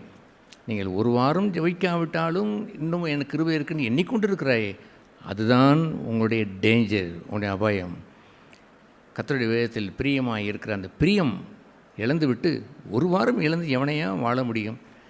அன்றன்று அப்பத்தை போல் தேவனுடைய வாயிலிருந்து புறப்படுகின்ற இந்த வார்த்தையினால் பிழைப்பேன் என்று அவர் சொன்னாரே, அதை இழந்துவிட்டு நான் ஒரு வாரம் பட்டினி கிடந்தேன், அந்த இடத்துல உணவை பற்றி பேச சொன்னாங்க, உணவை பேசிவிட்டு வந்தேன், நல்ல பேசிவிட்டேன் என்று சொன்னால் இது வேடிக்கை அல்லவா என்று நான் சொன்னேனே. அப்படி நான் சொல்வதற்கு முகாந்திரம் என்ன? அவன் தணிந்து போனதை தொட்டு பார்த்து கொஞ்சம் சுடுது, பரவாயில்லை என்று எண்ணிக்கொண்டான். அதற்கு ஆதாரமாக என்னை வைத்து கொண்டான். தன்னுடைய ஒரு ஜெப கூட்டத்திலே, அந்த ஜெப கூட்டத்திலே அவன் நன்றாக ஜெபித்து விட்டு வந்தானாம். ஆதலால் தன்னை அவன் எப்படி அவன் சமாளித்து கொண்டான் பாருங்கள். தொட்டு பார்த்தான், வெதுவெதுப்பாக இருக்கிறான். வெதுவெதுப்பை யார் கேட்டார்? கொதிக்கிற அனலாக இருக்க வேண்டும். ஒரு ஆங்கிலத்தில் நிறைய டிரான்ஸ்லேஷன் பைபிள் உண்டு, தமிழை போல் இல்லை. அதில் ஒரு டிரான்ஸ்லேஷன் என்ன சொல்லுது என்றால், your love should be boiling love என்று இருக்கிறது. உங்களுடைய அன்பு எப்படி இருக்க வேண்டும்? கொதிநிலை அன்பாக இருக்க வேண்டும். 100 டிகிரி வரும்பொழுது கொதிக்க ஆரம்பிக்கும். 1 டிகிரி குறைந்து விட்டாலும் கொதிநிலை தளதள என்று கொதிப்பு நின்றுவிடும். பரவாயில்லை என்று அவன் எண்ணிக்கிறவன் தொட்டு பார்த்துட்டு நல்லா இருக்குது, அனலாக இருக்குது என்று எண்ணிக்கொள்வதுதான். கொஞ்சம் கொஞ்சமாக குறைய போகிறது. 80க்கு வரப்போகிறது, 70க்கு வரப்போகிறது, 60க்கு வரப்போகிறது. ஒரு நாள் வரும்பொழுது அன்பு தணிந்து போய்விடும். எனவே ஆண்டவர் சொன்னார், நீ ஆதியிலே கொண்டிருந்த அந்த அன்பை, ஃபர்ஸ்ட் லவ், முதல் அன்பை விட்டாயே என்று அவர் சொல்லும் பொழுது, what is that first love? நீ ஆல் த டைம், எல்லா நாட்களிலும் யூ புட் காட் ஃபர்ஸ்ட், தேவனை முதலாவது வைத்தீர்கள். முதலாவது கற்பனை என்று சொல்லும் பொழுது அதுதான் முதலாவது கற்பனை, the first love. Love God with all your heart. முழு இதயத்தோடு அவரை நேசித்து, முழு மனதோடு நேசித்து, முழு ஆத்மாவோடு நேசித்து, முழு பலத்தோடு நேசிக்கிற அன்பிலே குறைவுபட்டாய். உன் மனதளவில் குறைவுபட்டாய். வெளியே காண்கிற அந்த சரீரம் என்றது கடைசியில் தான் வருகிறது. உன்னுடைய பலனை காட்டுகிறாய், அன்பு போல் தோற்றம் அளிக்கிறது. உன்னுடைய இருதயம் போய்விட்டது. உன்னுடைய ஆத்மாவிலே அவர் அன்பை விட்டுவிட்டாய். யார் கண்டது உங்களுடைய ஆத்மாவிலே கொண்ட அன்பை விட்டுவிட்டாய் என்று? Only God. தேவனிடத்தில் போயிருந்திருக்க வேண்டும், தன் அன்பை விசாரித்திருந்திருக்க வேண்டும், அதை சரி செய்திருக்க வேண்டும். தன் வெதுவெதுப்பை அவன் சரி செய்ய விட்டால் அவன் அப்படித்தான், நான் பரவாயில்லை வெதுவெதுப்பாக இருக்கிறேன் என்று அவன் எண்ணிக்கொண்டே இருப்பான். கொஞ்சம் கொஞ்சமாய் அந்த முதல் அன்பை அவன் இழந்து விட்டானே. அவனுடைய மறைவாய் இருக்கக்கூடிய அந்த ஆத்மாவில் இருக்கிற குளிர்ச்சி யார் கண்டது? அவன் ஆவியிலே கண்ட குளிர்ச்சி யார் கண்டது? அவனுக்கு தான் தெரியும், தேவனுக்கு தெரியும். இவனோ வெளியுள்ள ஒரு கிரியை வைத்து சமாளிக்க பார்க்கிறான். அதனால் தான் அதை கடைசியிலே வைத்தார். தேவனாய கர்த்தரை முழு இருதயத்தோடும், முழு ஆன்மாவோடும், முழு மனதோடும், முழு பலனோடும், தட் மீன்ஸ் வித் ஸ்ட்ரென்த், அங்கேயும் தன்னுடைய கர்த்தருக்கென்று செய்கின்ற பகுதியை அவன் பலனோடு அதை செய்யத்தான் செய்வான். வெறும் கிரியைகளை வைத்து கொண்டு அன்பை இழப்பதை ஆண்டவர் எதிர்பார்ப்பாரோ? உன்னுடைய அன்பின் கிரியை கண்டேன் என்று அங்கே தெசலோனிக்கேயிலே வாசிக்கிறோம். The labour of love. அன்பின் நிமித்தம் செய்கின்ற கிரியை என்பது வேறு, சும்மா கிரியை செய்வது என்பது வேறு. நீங்கள் ஒப்பிட்டு பார்த்தால் ஒரு மனைவி திருமணமாகிற நேரத்தில் செய்கின்ற அந்த கிரியைக்கும் இப்பொழுது செய்கிற கிரியைக்கும் எவ்வளோ வித்தியாசம் உண்டு. இந்த 2 பனியனை துவைத்து கொடு என்று சொன்னால் கொண்டாருங்கள் என்று சொல்லி அப்படி நன்றாக ரப் பண்ணி உடைத்து என்று போட்டுருச்சார். நீளமெல்லாம் போட்டு துவைப்பது என்பது வேறு. ஒரு 2 வருஷம் கழித்து துவைக்கப்படும் பொழுது நீங்கள் துவைச்சா என்ன என்று கேட்டாலும் கேட்பால். இல்லை என்றால் என்னத்தையோ முக்கி எடுத்து போட்டு என்ன இப்படி அழுக்கழுக்காக இருக்கிறேன், நல்லா தான் துவைச்சிருக்கேன் போங்க என்று சொல்வதற்கும் வித்தியாசம் இல்லையா? அந்த அன்பிலே கரைபட்டு விட்டது, அந்த ஆதி அன்பிலே குறைபட்டு விட்டது. ஒரு கணவன் மனைவி அப்படி இருக்கக்கூடாது என்றெல்லாம் ஆண்டவர் சொன்னார். முதல் அன்பை காட்டிலும், முந்தின ரசத்தை காட்டிலும் பின்னிற ரசம் மென்மையாக இருக்க வேண்டும் என்பதை it flashes my mind many times when related with my wife. என் மனைவியோடு கொண்டு அந்த ஸ்நேகத்தில் வரும்பொழுது பலமுறை அது ஃப்ளாஷ் ஆகி, ஆண்டவரை உடைய மகிமையை நான் வெளிப்படுத்தி காண்பதற்காகத்தானே என்னை வைத்திருக்கிறேன், திருமண வாழ்க்கையில் எப்படி அன்பு குறையலாமா? முதலில் வைத்திருக்கிற அன்பை ஐ சுட் ப்ரிசர்வ் இட், அதை நான் பாதுகாத்து கொள்ள வேண்டும். டு எனிபடி, யாராக இருந்தாலும் சரிதான், I must preserve that love. காட்டி கொடுக்கின்ற அந்த யூதாஸ் காரியத்தை ஆண்டவர் மென்ஷன் பண்ணத்தான் செய்தார். ஏனப்பா உன் குருவை முத்தத்தினால கட்டி கொடுத்தாய், நீ காட்டி கொடுக்கவே இல்லையப்பா அன்புள்ளவன் என்று அவர் சொன்னார். இல்லை, அவனுடைய செயலை சொன்னாலும் ஹி ப்ரிசர்வ் தட் லவ். சிநேகிதனே என்று ஒரு வார்த்தையை சும்மாவாக சொல்லியிருப்பார். உதட்டளவில் நாம் வேண்டுமானால் யாராவது ஒருவர் அந்த நாட்களே இன்னொருவரை பார்த்து அவருக்கு, பிரதர் நீங்கள் பகை வைத்திருந்தாலும் என் ஆண்டவர் சொல்கிறபடி உங்களை சிநேகிதனே என்று சொல்கிறேன் என்று அவர் விளக்கி சொல்கிறார். அவர் என்ன எண்ணியிருப்பார், ஏனப்பா என்னை யாருக்கு ஒப்பாய் மாற்றிவிட்டாய், யூதாஸ் காரியத்திற்கு ஒப்பாய் மாற்றிவிட்டாய். சொல்லாமலே இருந்தால் கூட அவன் சந்தோஷமாக இருந்திருப்பான். உங்களை நான் என்ன செய்கிறேன், நான் நேசிக்கிறேன், ஏன் தெரியுமா, நீங்கள் சத்ரு என்று சொல்லி நேசிக்க ஆண்டவர் உங்களுக்கு அவர் சொன்னார். அதெல்லாம் நேச்சுரல், இயற்கையாகவே மலர்ந்திருக்க வேண்டும். திடீரென்று நடக்கின்ற ஒரு நிகழ்ச்சியில் உன் குருவை முத்தத்தினால் காட்டி கொடுப்பது சரிதானோ என்று புத்திக்குரிய ஒரு பகுதியை சொல்லத்தான் வேண்டுமா? ஏஸ். பின்பு அவர் தன் நிலையை சொன்னார், மை ஹார்ட் இஸ் லவ், அன்பு நிறைந்ததாய். I want to say also, இருதயத்தை நிறைவினால் வாய் பேசும், யூ ஆர் மை ஃப்ரெண்டு என்று அவர் சொன்னார். ஹல்லேலூயா. அதுபோன்று இருக்கக்கூடிய ப்ரிசர்வ் பண்ணி இருக்கக்கூடிய எத்தனை பேர் இருக்கிறார்கள்? தான் போய் தேவனுடைய சமூகத்தில் ஜெபம் செய்யும்பொழுது, ஆண்டவரை நான் வெளியே நல்லவனாக இருந்ததை போல் அவனை நான் முத்தம் கொடுத்ததை போல் நான் காட்டினேன், ஆனால் உள்ளத்திலே நான் கொலை செய்ய வேண்டும் என்று விரும்பினேன் என்று யூதாஸ் காரியத்தை போல் எவனாவது மனம் திரும்ப கூடுமோ? அவன்தான் பாக்கியவான். அது இல்லாமல் தேவனுடைய சமூகத்திற்கு அவன் செல்லாமல் தன் அன்பு குறைந்து போய் அந்த 30 வெள்ளிக்காசை அவன் நேசித்து அதன் நிமித்தம் ஆண்டவருக்கு துரோகம் செய்து அவருடைய சபைக்கு துரோகம் செய்து ஒன்று வரும்பொழுது, தட் இஸ் கம்ப்ளீட் அன்பு தணிந்து போன ஒரு நிலையை அடைவதா சபை? அப்படியே நாம் அடைய வேண்டும். மெல்ல மெல்ல தணிந்து கொண்டிருக்கும் பொழுது அக்கிரமம் கொஞ்சம் கொஞ்சமாய் மிகுதியாவது என்பது இல்லாமல் அந்த அன்பு குறைவது தான் அந்த அக்கிரமம். அந்த அக்கிரமம் கொஞ்சம் கொஞ்சமாய் குளிர்ந்து போய் you lost the first love என்று சொல்கிற இடத்திற்கு போய்விடக்கூடாது. எது அன்பை வைத்திருக்க வேண்டும்? அந்த முதல் அன்பை வைத்திருந்திருக்க வேண்டும். தேவனுடைய ராஜ்யத்தையும் அவருடைய நீதி முதலாவது தேடுங்கள் என்று சொல்வதையோ அல்லது இந்த முதல் கற்பனையாகி அவரை அன்பு கூறுவதையோ இன்று வரை உயிரே போனாலும் அதை பாதுகாத்து வைத்திருப்பவன் நான். Yes, I want to say the testimony for the lord. என்னை மேன்மைப்படுத்துவதற்காக நான் இதை சொல்லுகிறேன். இன்னொன்று ஒரு நாளும் இல்லை, என்ன நடந்தாலும் எது நடந்தாலும் I kept that first God first. தேவனுக்குரியதை முதலாவது வைத்ததை ஒரு நாளும் நான் பறித்து கொண்டதே இல்லை. அது உறவின் முறையாக இருந்தாலும் சரிதான். அல்லது என் வீட்டில் என்னுடைய தகப்பனார் இறந்தது கூட, அவர் ஒரு சனிக்கிழமை இறந்த பொழுது, இரவு இழந்தபோது நான் சிலோனிலிருந்து வந்து ஞாயிற்றுக்கிழமை ஆராதனை முடித்தவர் தான் போனேன். எனக்குள்ள ஒரு பெரிய கான்ஃப்ளிக்ட் அவர் தான். என் சொந்த தகப்பன் என்னை நேசித்தவர், அன்புள்ளவர், போக வேண்டுமே என்ற துடிப்பு இல்லாமல் இருக்கத்தான் செய்யுது. But more than than the first love, என் முதல் அன்பு அவருக்கு தான். இன்று சபை இல்லாவிட்டால் உடனே போயிருந்திருப்பேன். அந்த இரவே நான் 1 மணியாக இருந்தால் 2 மணியாக போயிருப்பேன். Tomorrow I have to be in the church என்று அடக்கம் செய்யப்பேன். நான் நாளை மாலை தான் என்று கேட்டபொழுது இம்மீடியட் ஆஃப்டர் த மீட்டிங் முடிந்த பிறகு நான் ஓடுகிறேன். I kept that first love. அப்படி முதல் அன்பை நீங்கள் பாதுகாத்து கொண்டிருக்கலாம். த பேர்னிங், அந்த அனல் கொண்டு அந்த அன்பை நீங்கள் வெதுவெதுப்பாய் மாறுகின்றதை வைத்து சமாளிப்பதல்ல. கொஞ்சம் கொஞ்சமாக வெதுவெதுப்பாய் மாறுவது, நீங்கள் 10 டிகிரிக்கு வந்தால் கூட வெதுவெதுப்பாய்த்தான் கொஞ்சம் தோன்றும். அது வரைக்கும் 90% போய்விட்டது. ஆகவே ஆண்டவர் சொன்னார், உன்னுடைய முதல் அன்பை நீ ஆதியில் கொண்டு அந்த அன்பை விட்டுவிட்டாய், முற்றிலும் விட்டுவிட்டாய் என்ற இடத்திற்கே அவன் போனான். அதைத்தான் அவர் சொன்னார், இதுதான் உன் மீது நான் வைத்திருக்கின்ற குறை என்று சொன்னார். பின்பாக வருகின்ற சில சபைகளிலே வெளிப்படையாகவே சில பாவங்கள் இருந்தது.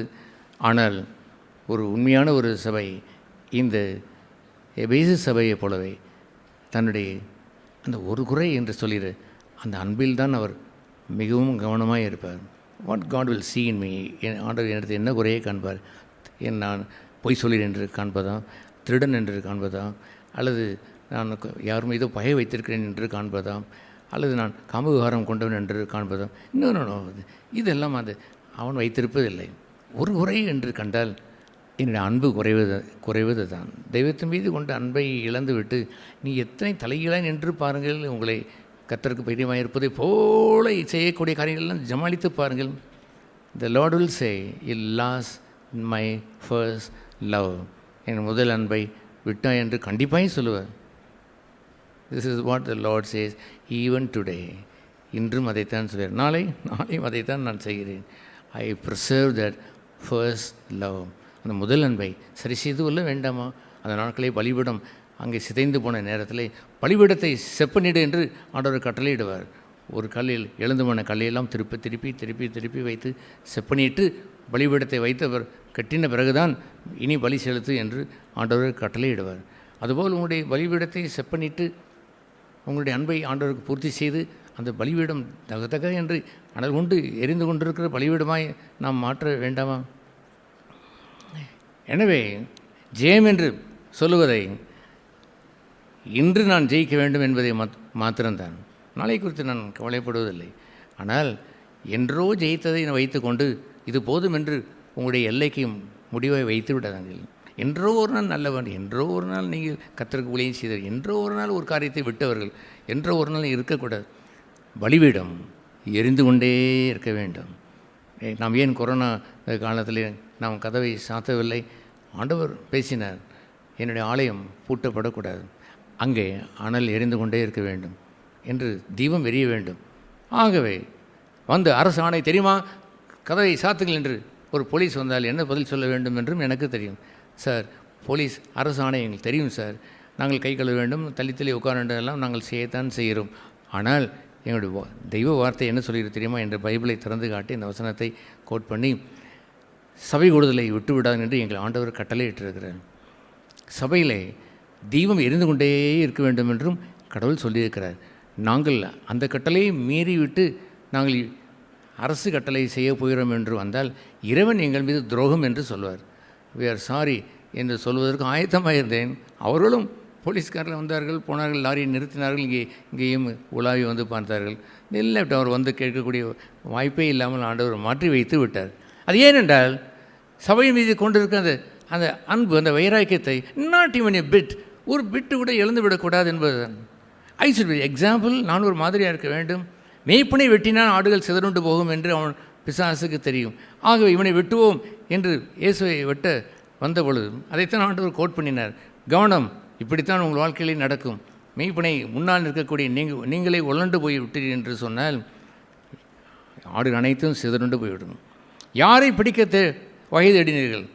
உம்மைத்தான், என்னைத்தான் பிடிக்க வந்தால் இவர்களை விட்டுவிடு என்று சொல்லிவிட்டு அவர் முன்னால் போனாரே பாருங்கள், முன்மாதிரியை வைத்து விட்டு போனாரே பாருங்கள். அதுவல்லவோ ஒரு நல்ல சாட்சி. ஒரு குடும்பத்திற்கு கணவனாக இருக்க வேண்டிய, வாழ வேண்டிய ஒரு நல்ல சாட்சி அதுவல்லவோ. தன் மந்தைக்கு நம்பிக்கையை கொடுக்க வேண்டியவன் அவன் அல்லவோ. எந்த நிலையானாலும் என் மனைவியை, என்னுடைய பிள்ளைகளை நான் பாதுகாப்பேன், அவளுக்கு தீங்கு செய்ய விட மாட்டேன், நான் தப்பான ஒன்றை செய்து அதை அவள் பின்பற்றி போய்விடக்கூடாது என்பதல்லவோ ஒரு நல்ல சாட்சி. அது போன்ற ஒரு இடத்தை, அனல் கொண்ட ஒரு இடத்தை, வைராக்கியமான இடத்தை, தலைமையினுடைய இடத்தை பாதுகாத்திருந்திருக்க வேண்டும். அபிஷேகத்தை பாதுகாத்திருந்திருக்க வேண்டும். ஏனோ தானே என்று ஒரு ஜீவியத்தை நீங்கள் செய்து கொண்டு கர்த்தர் சீக்கிரத்தில் வரப்போகிறார். நான் சமீபத்தில் உணர்ந்ததெல்லாம் இந்த இஸ்ரவேலை குறித்து இந்த உலக நாடுகள் 148 நாடுகள் அதற்கு விரோதமாக இருக்கிறது. 44 நாடுகள், 44 தான் என்று நீ 44 நேட்டோ என்று சொல்கிற யூரோப்பியன் கண்ட்ரி அண்ட் அமெரிக்கா மட்டும் அதை ஆதரித்தன. மீதி ஒரு 41 நாடுகள் நடுநிலை, இது எதுக்கு வம்பு என்று ஒன்றும் பேசாமல் இருப்பது. ஆனால் உண்மை என்னவென்றால் we should be speak about Israel. எல்லோருக்கும் சொல்லித்து கொண்டு தெரிவதல்ல. God is with Israel. தேவன் யாரோடு இருக்கிறார்? இஸ்ரேலோடு இருக்கிறார். இஸ்ரேலின் நலனுக்காக, எருசலேமுக்காக ஜெபிக்கிறவனை நான் நேசிக்கிறேன் என்று சொல்லுகிறார். I should pray. Who will win? Israel will win. இல்லை, அவங்களுக்கு வின் பண்ணுவதை போல் தோன்றுகிறதே. என்ன நடந்தாலும் God is with Israel. God is not with anybody. God is with Israel. ஆக ஒரு வார் என்று வந்தால் he will win. அவர் தான் ஜெயிப்பார் என்று நான் சொல்கிறேன் அல்லவோ. அதுபோன்று தேவனை குறித்த அந்த வைராக்கியத்திலும் பற்றுகளிலும் ஓப்பனாக அறிக்கை செய்யக்கூடியவனாக இருக்க வேண்டும். நியூட்ரலாக இருக்கக்கூடிய இந்த இந்திய தேசமும் நியூட்ரலாக இருக்கிறது என்பதை போல தான் இருக்கிறார்கள். God never accept that. தேவன் அதை ஏற்றுக்கொள்வதில்லை. தீமையை பேசினவன் என்று ஒன்று உண்டு, நன்மையை பேசினவன் ஒன்று உண்டு, ஒன்றும் பேசாதன் என்று ஒன்று என்று அங்கே வாசிக்கிறோம். வீண் வார்த்தை என்று சொன்னால் ஸ்பீக் வெயின், நோ வே, ஒரு வார்த்தையும் பேசுவதே இல்லை. சும்மா இருப்பது என்று ஒருவன் இருக்கத்தான் உண்டு.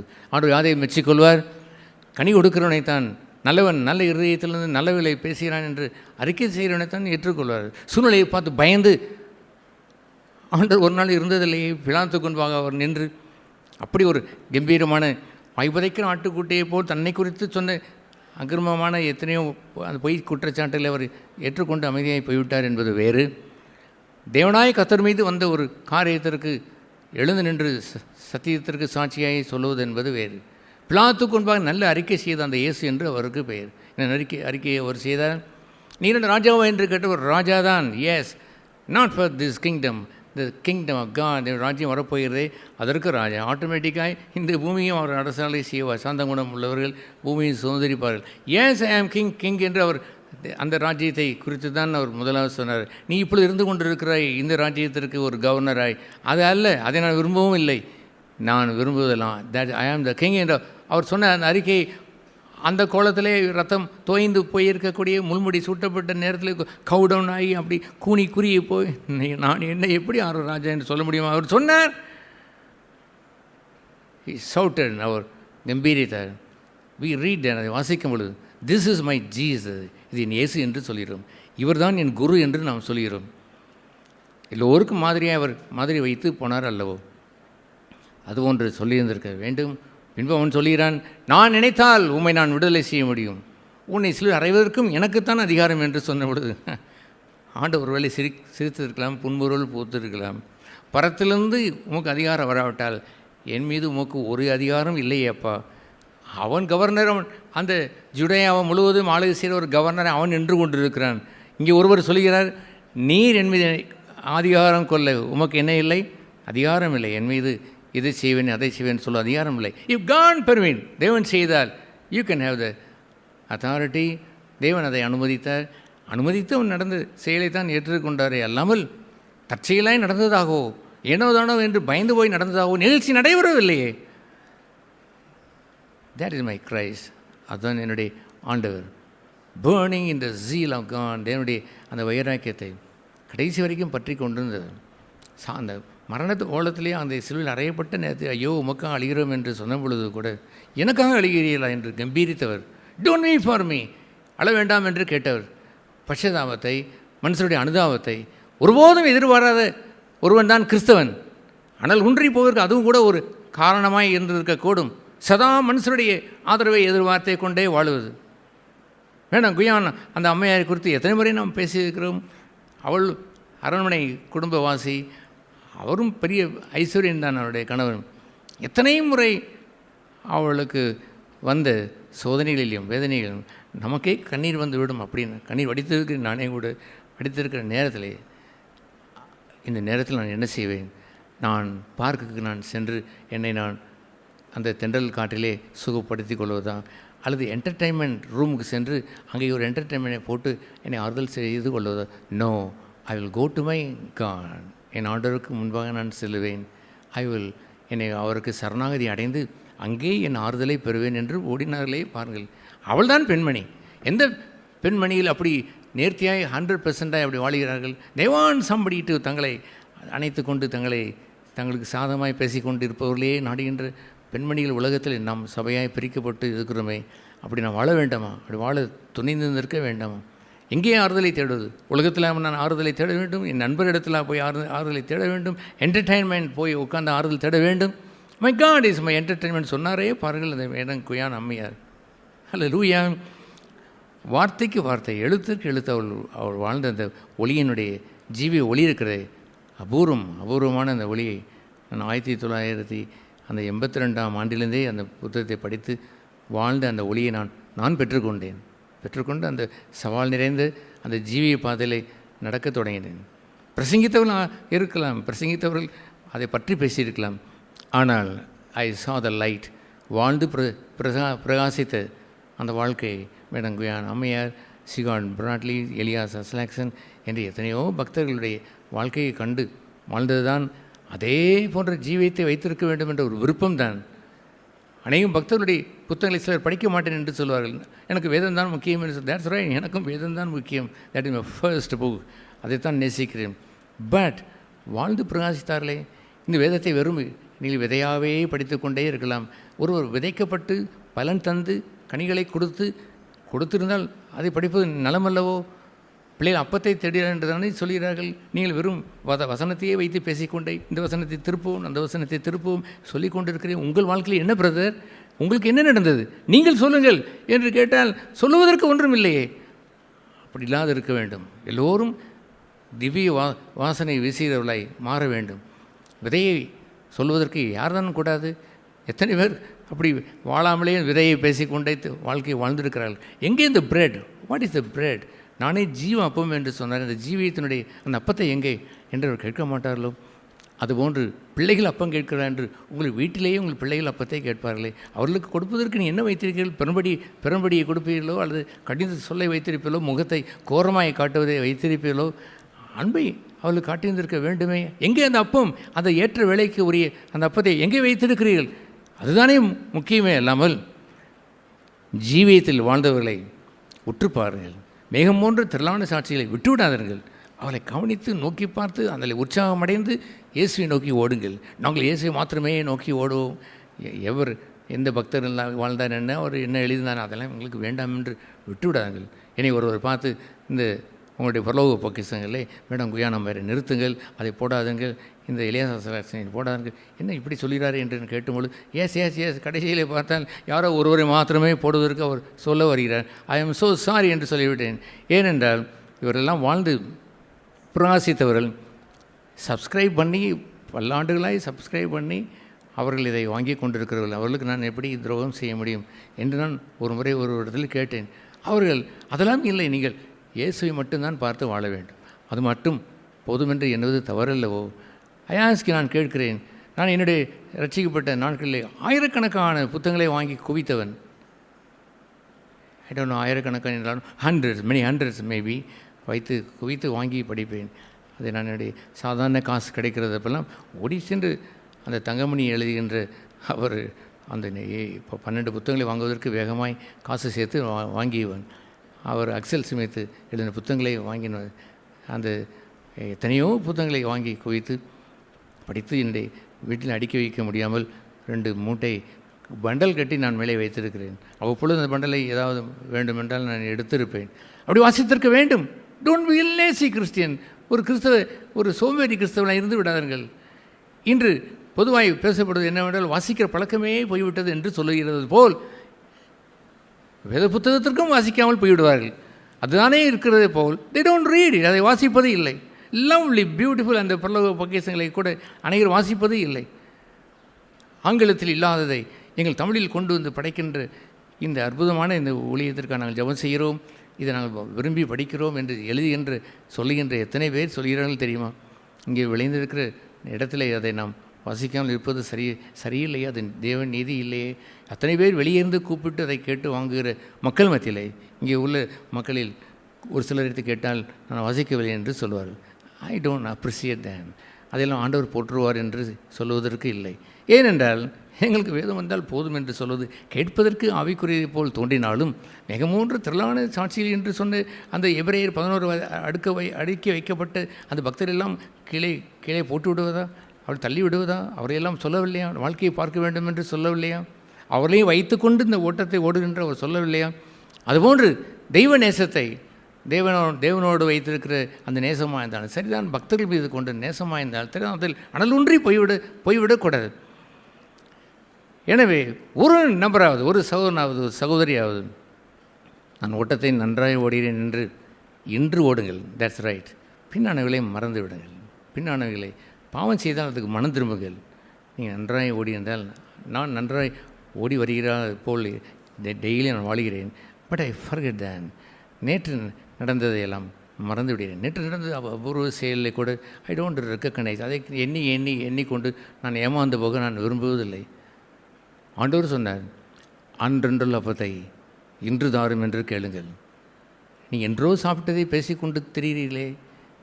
6 வாரம் நான் வசனம் படிக்கவில்லை, ஆனால் ஜெபக்கூட்டு நன்றாக ஜெபம் பண்ணினேன் என்று சொல்வதையும் ஆண்டவர் மெச்சிக்கொள்வார். 6 நாளும் அவர் சாப்பிடவில்லையாம், ஜீவ அப்பத்தை புசிக்கவில்லையாம்.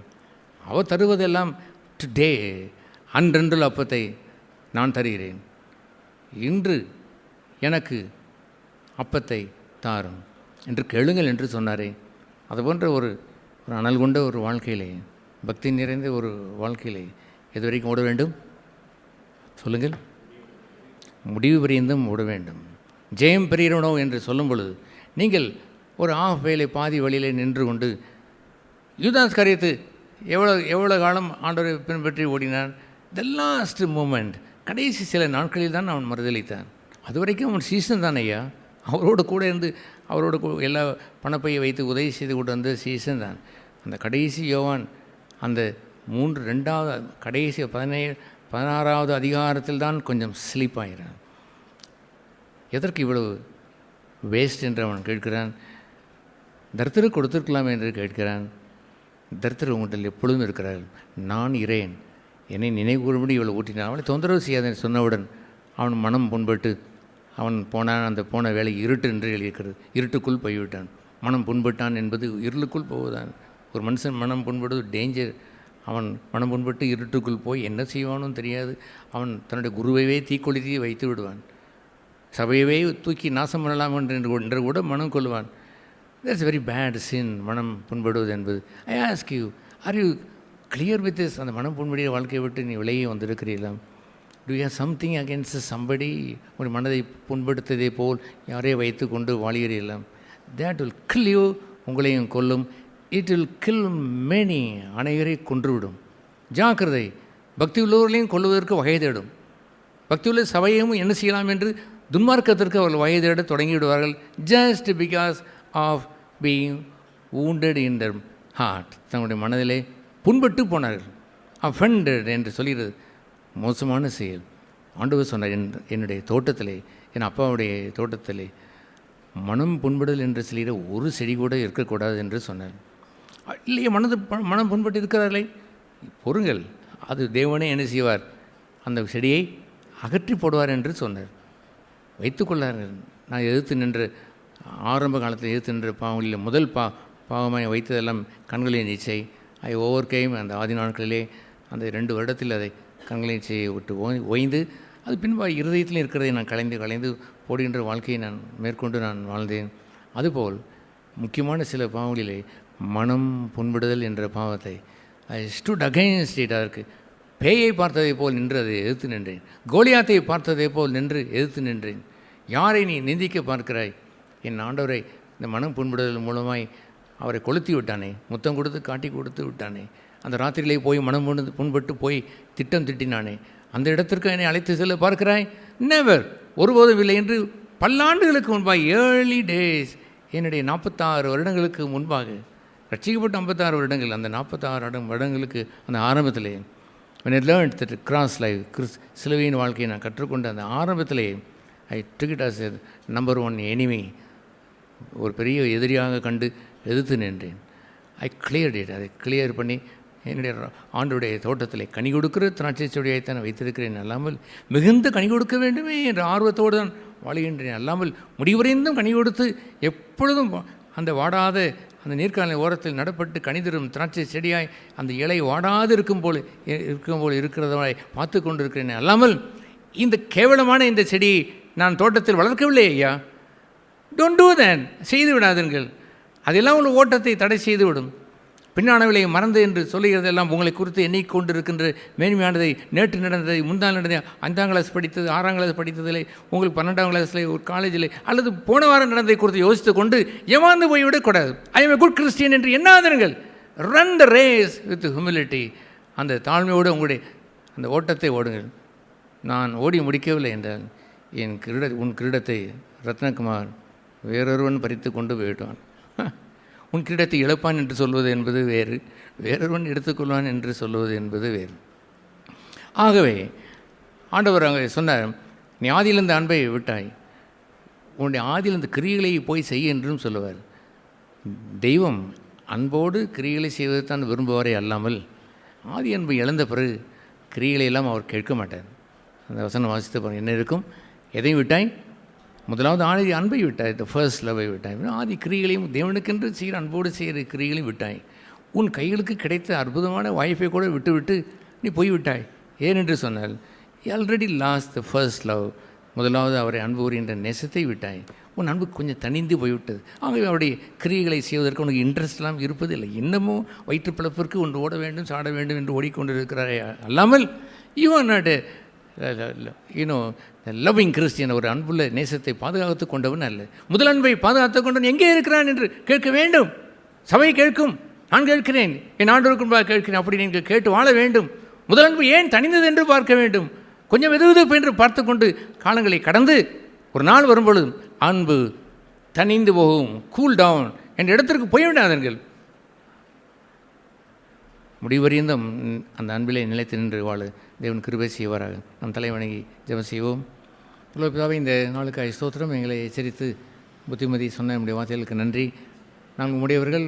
நீர் ஆண்டவரே, உம்முடைய கரத்திலிருந்து வருகின்ற சகலம் நன்மைக்குரியதாக இருக்கிறது அறிந்திருக்கிறோம். நீதிமான் கொட்டுவது எங்கள் தலைக்கு ஔஷதம் என்று எழுதியிருக்கிறதே, அதுபோன்று ஆண்டவரை நாங்கள் மூக்குள் அடங்கி தகப்பன் பிள்ளையை சிக்ஷிக்கிறது போல நீங்கள் சிக்ஷிப்பிலே நாங்கள் வளர்ந்து வர உண்மை ஆண்டவரை அடையும் வரை, இலக்கை ஓடி முடியும் வரை ஆண்டவரை நாங்கள் அனல் குன்றாத வாழ்க்கையை வாழ முடிவுறிந்து நிலைநிற்க யாவருக்கும் இரக்கம் செய்வீராக.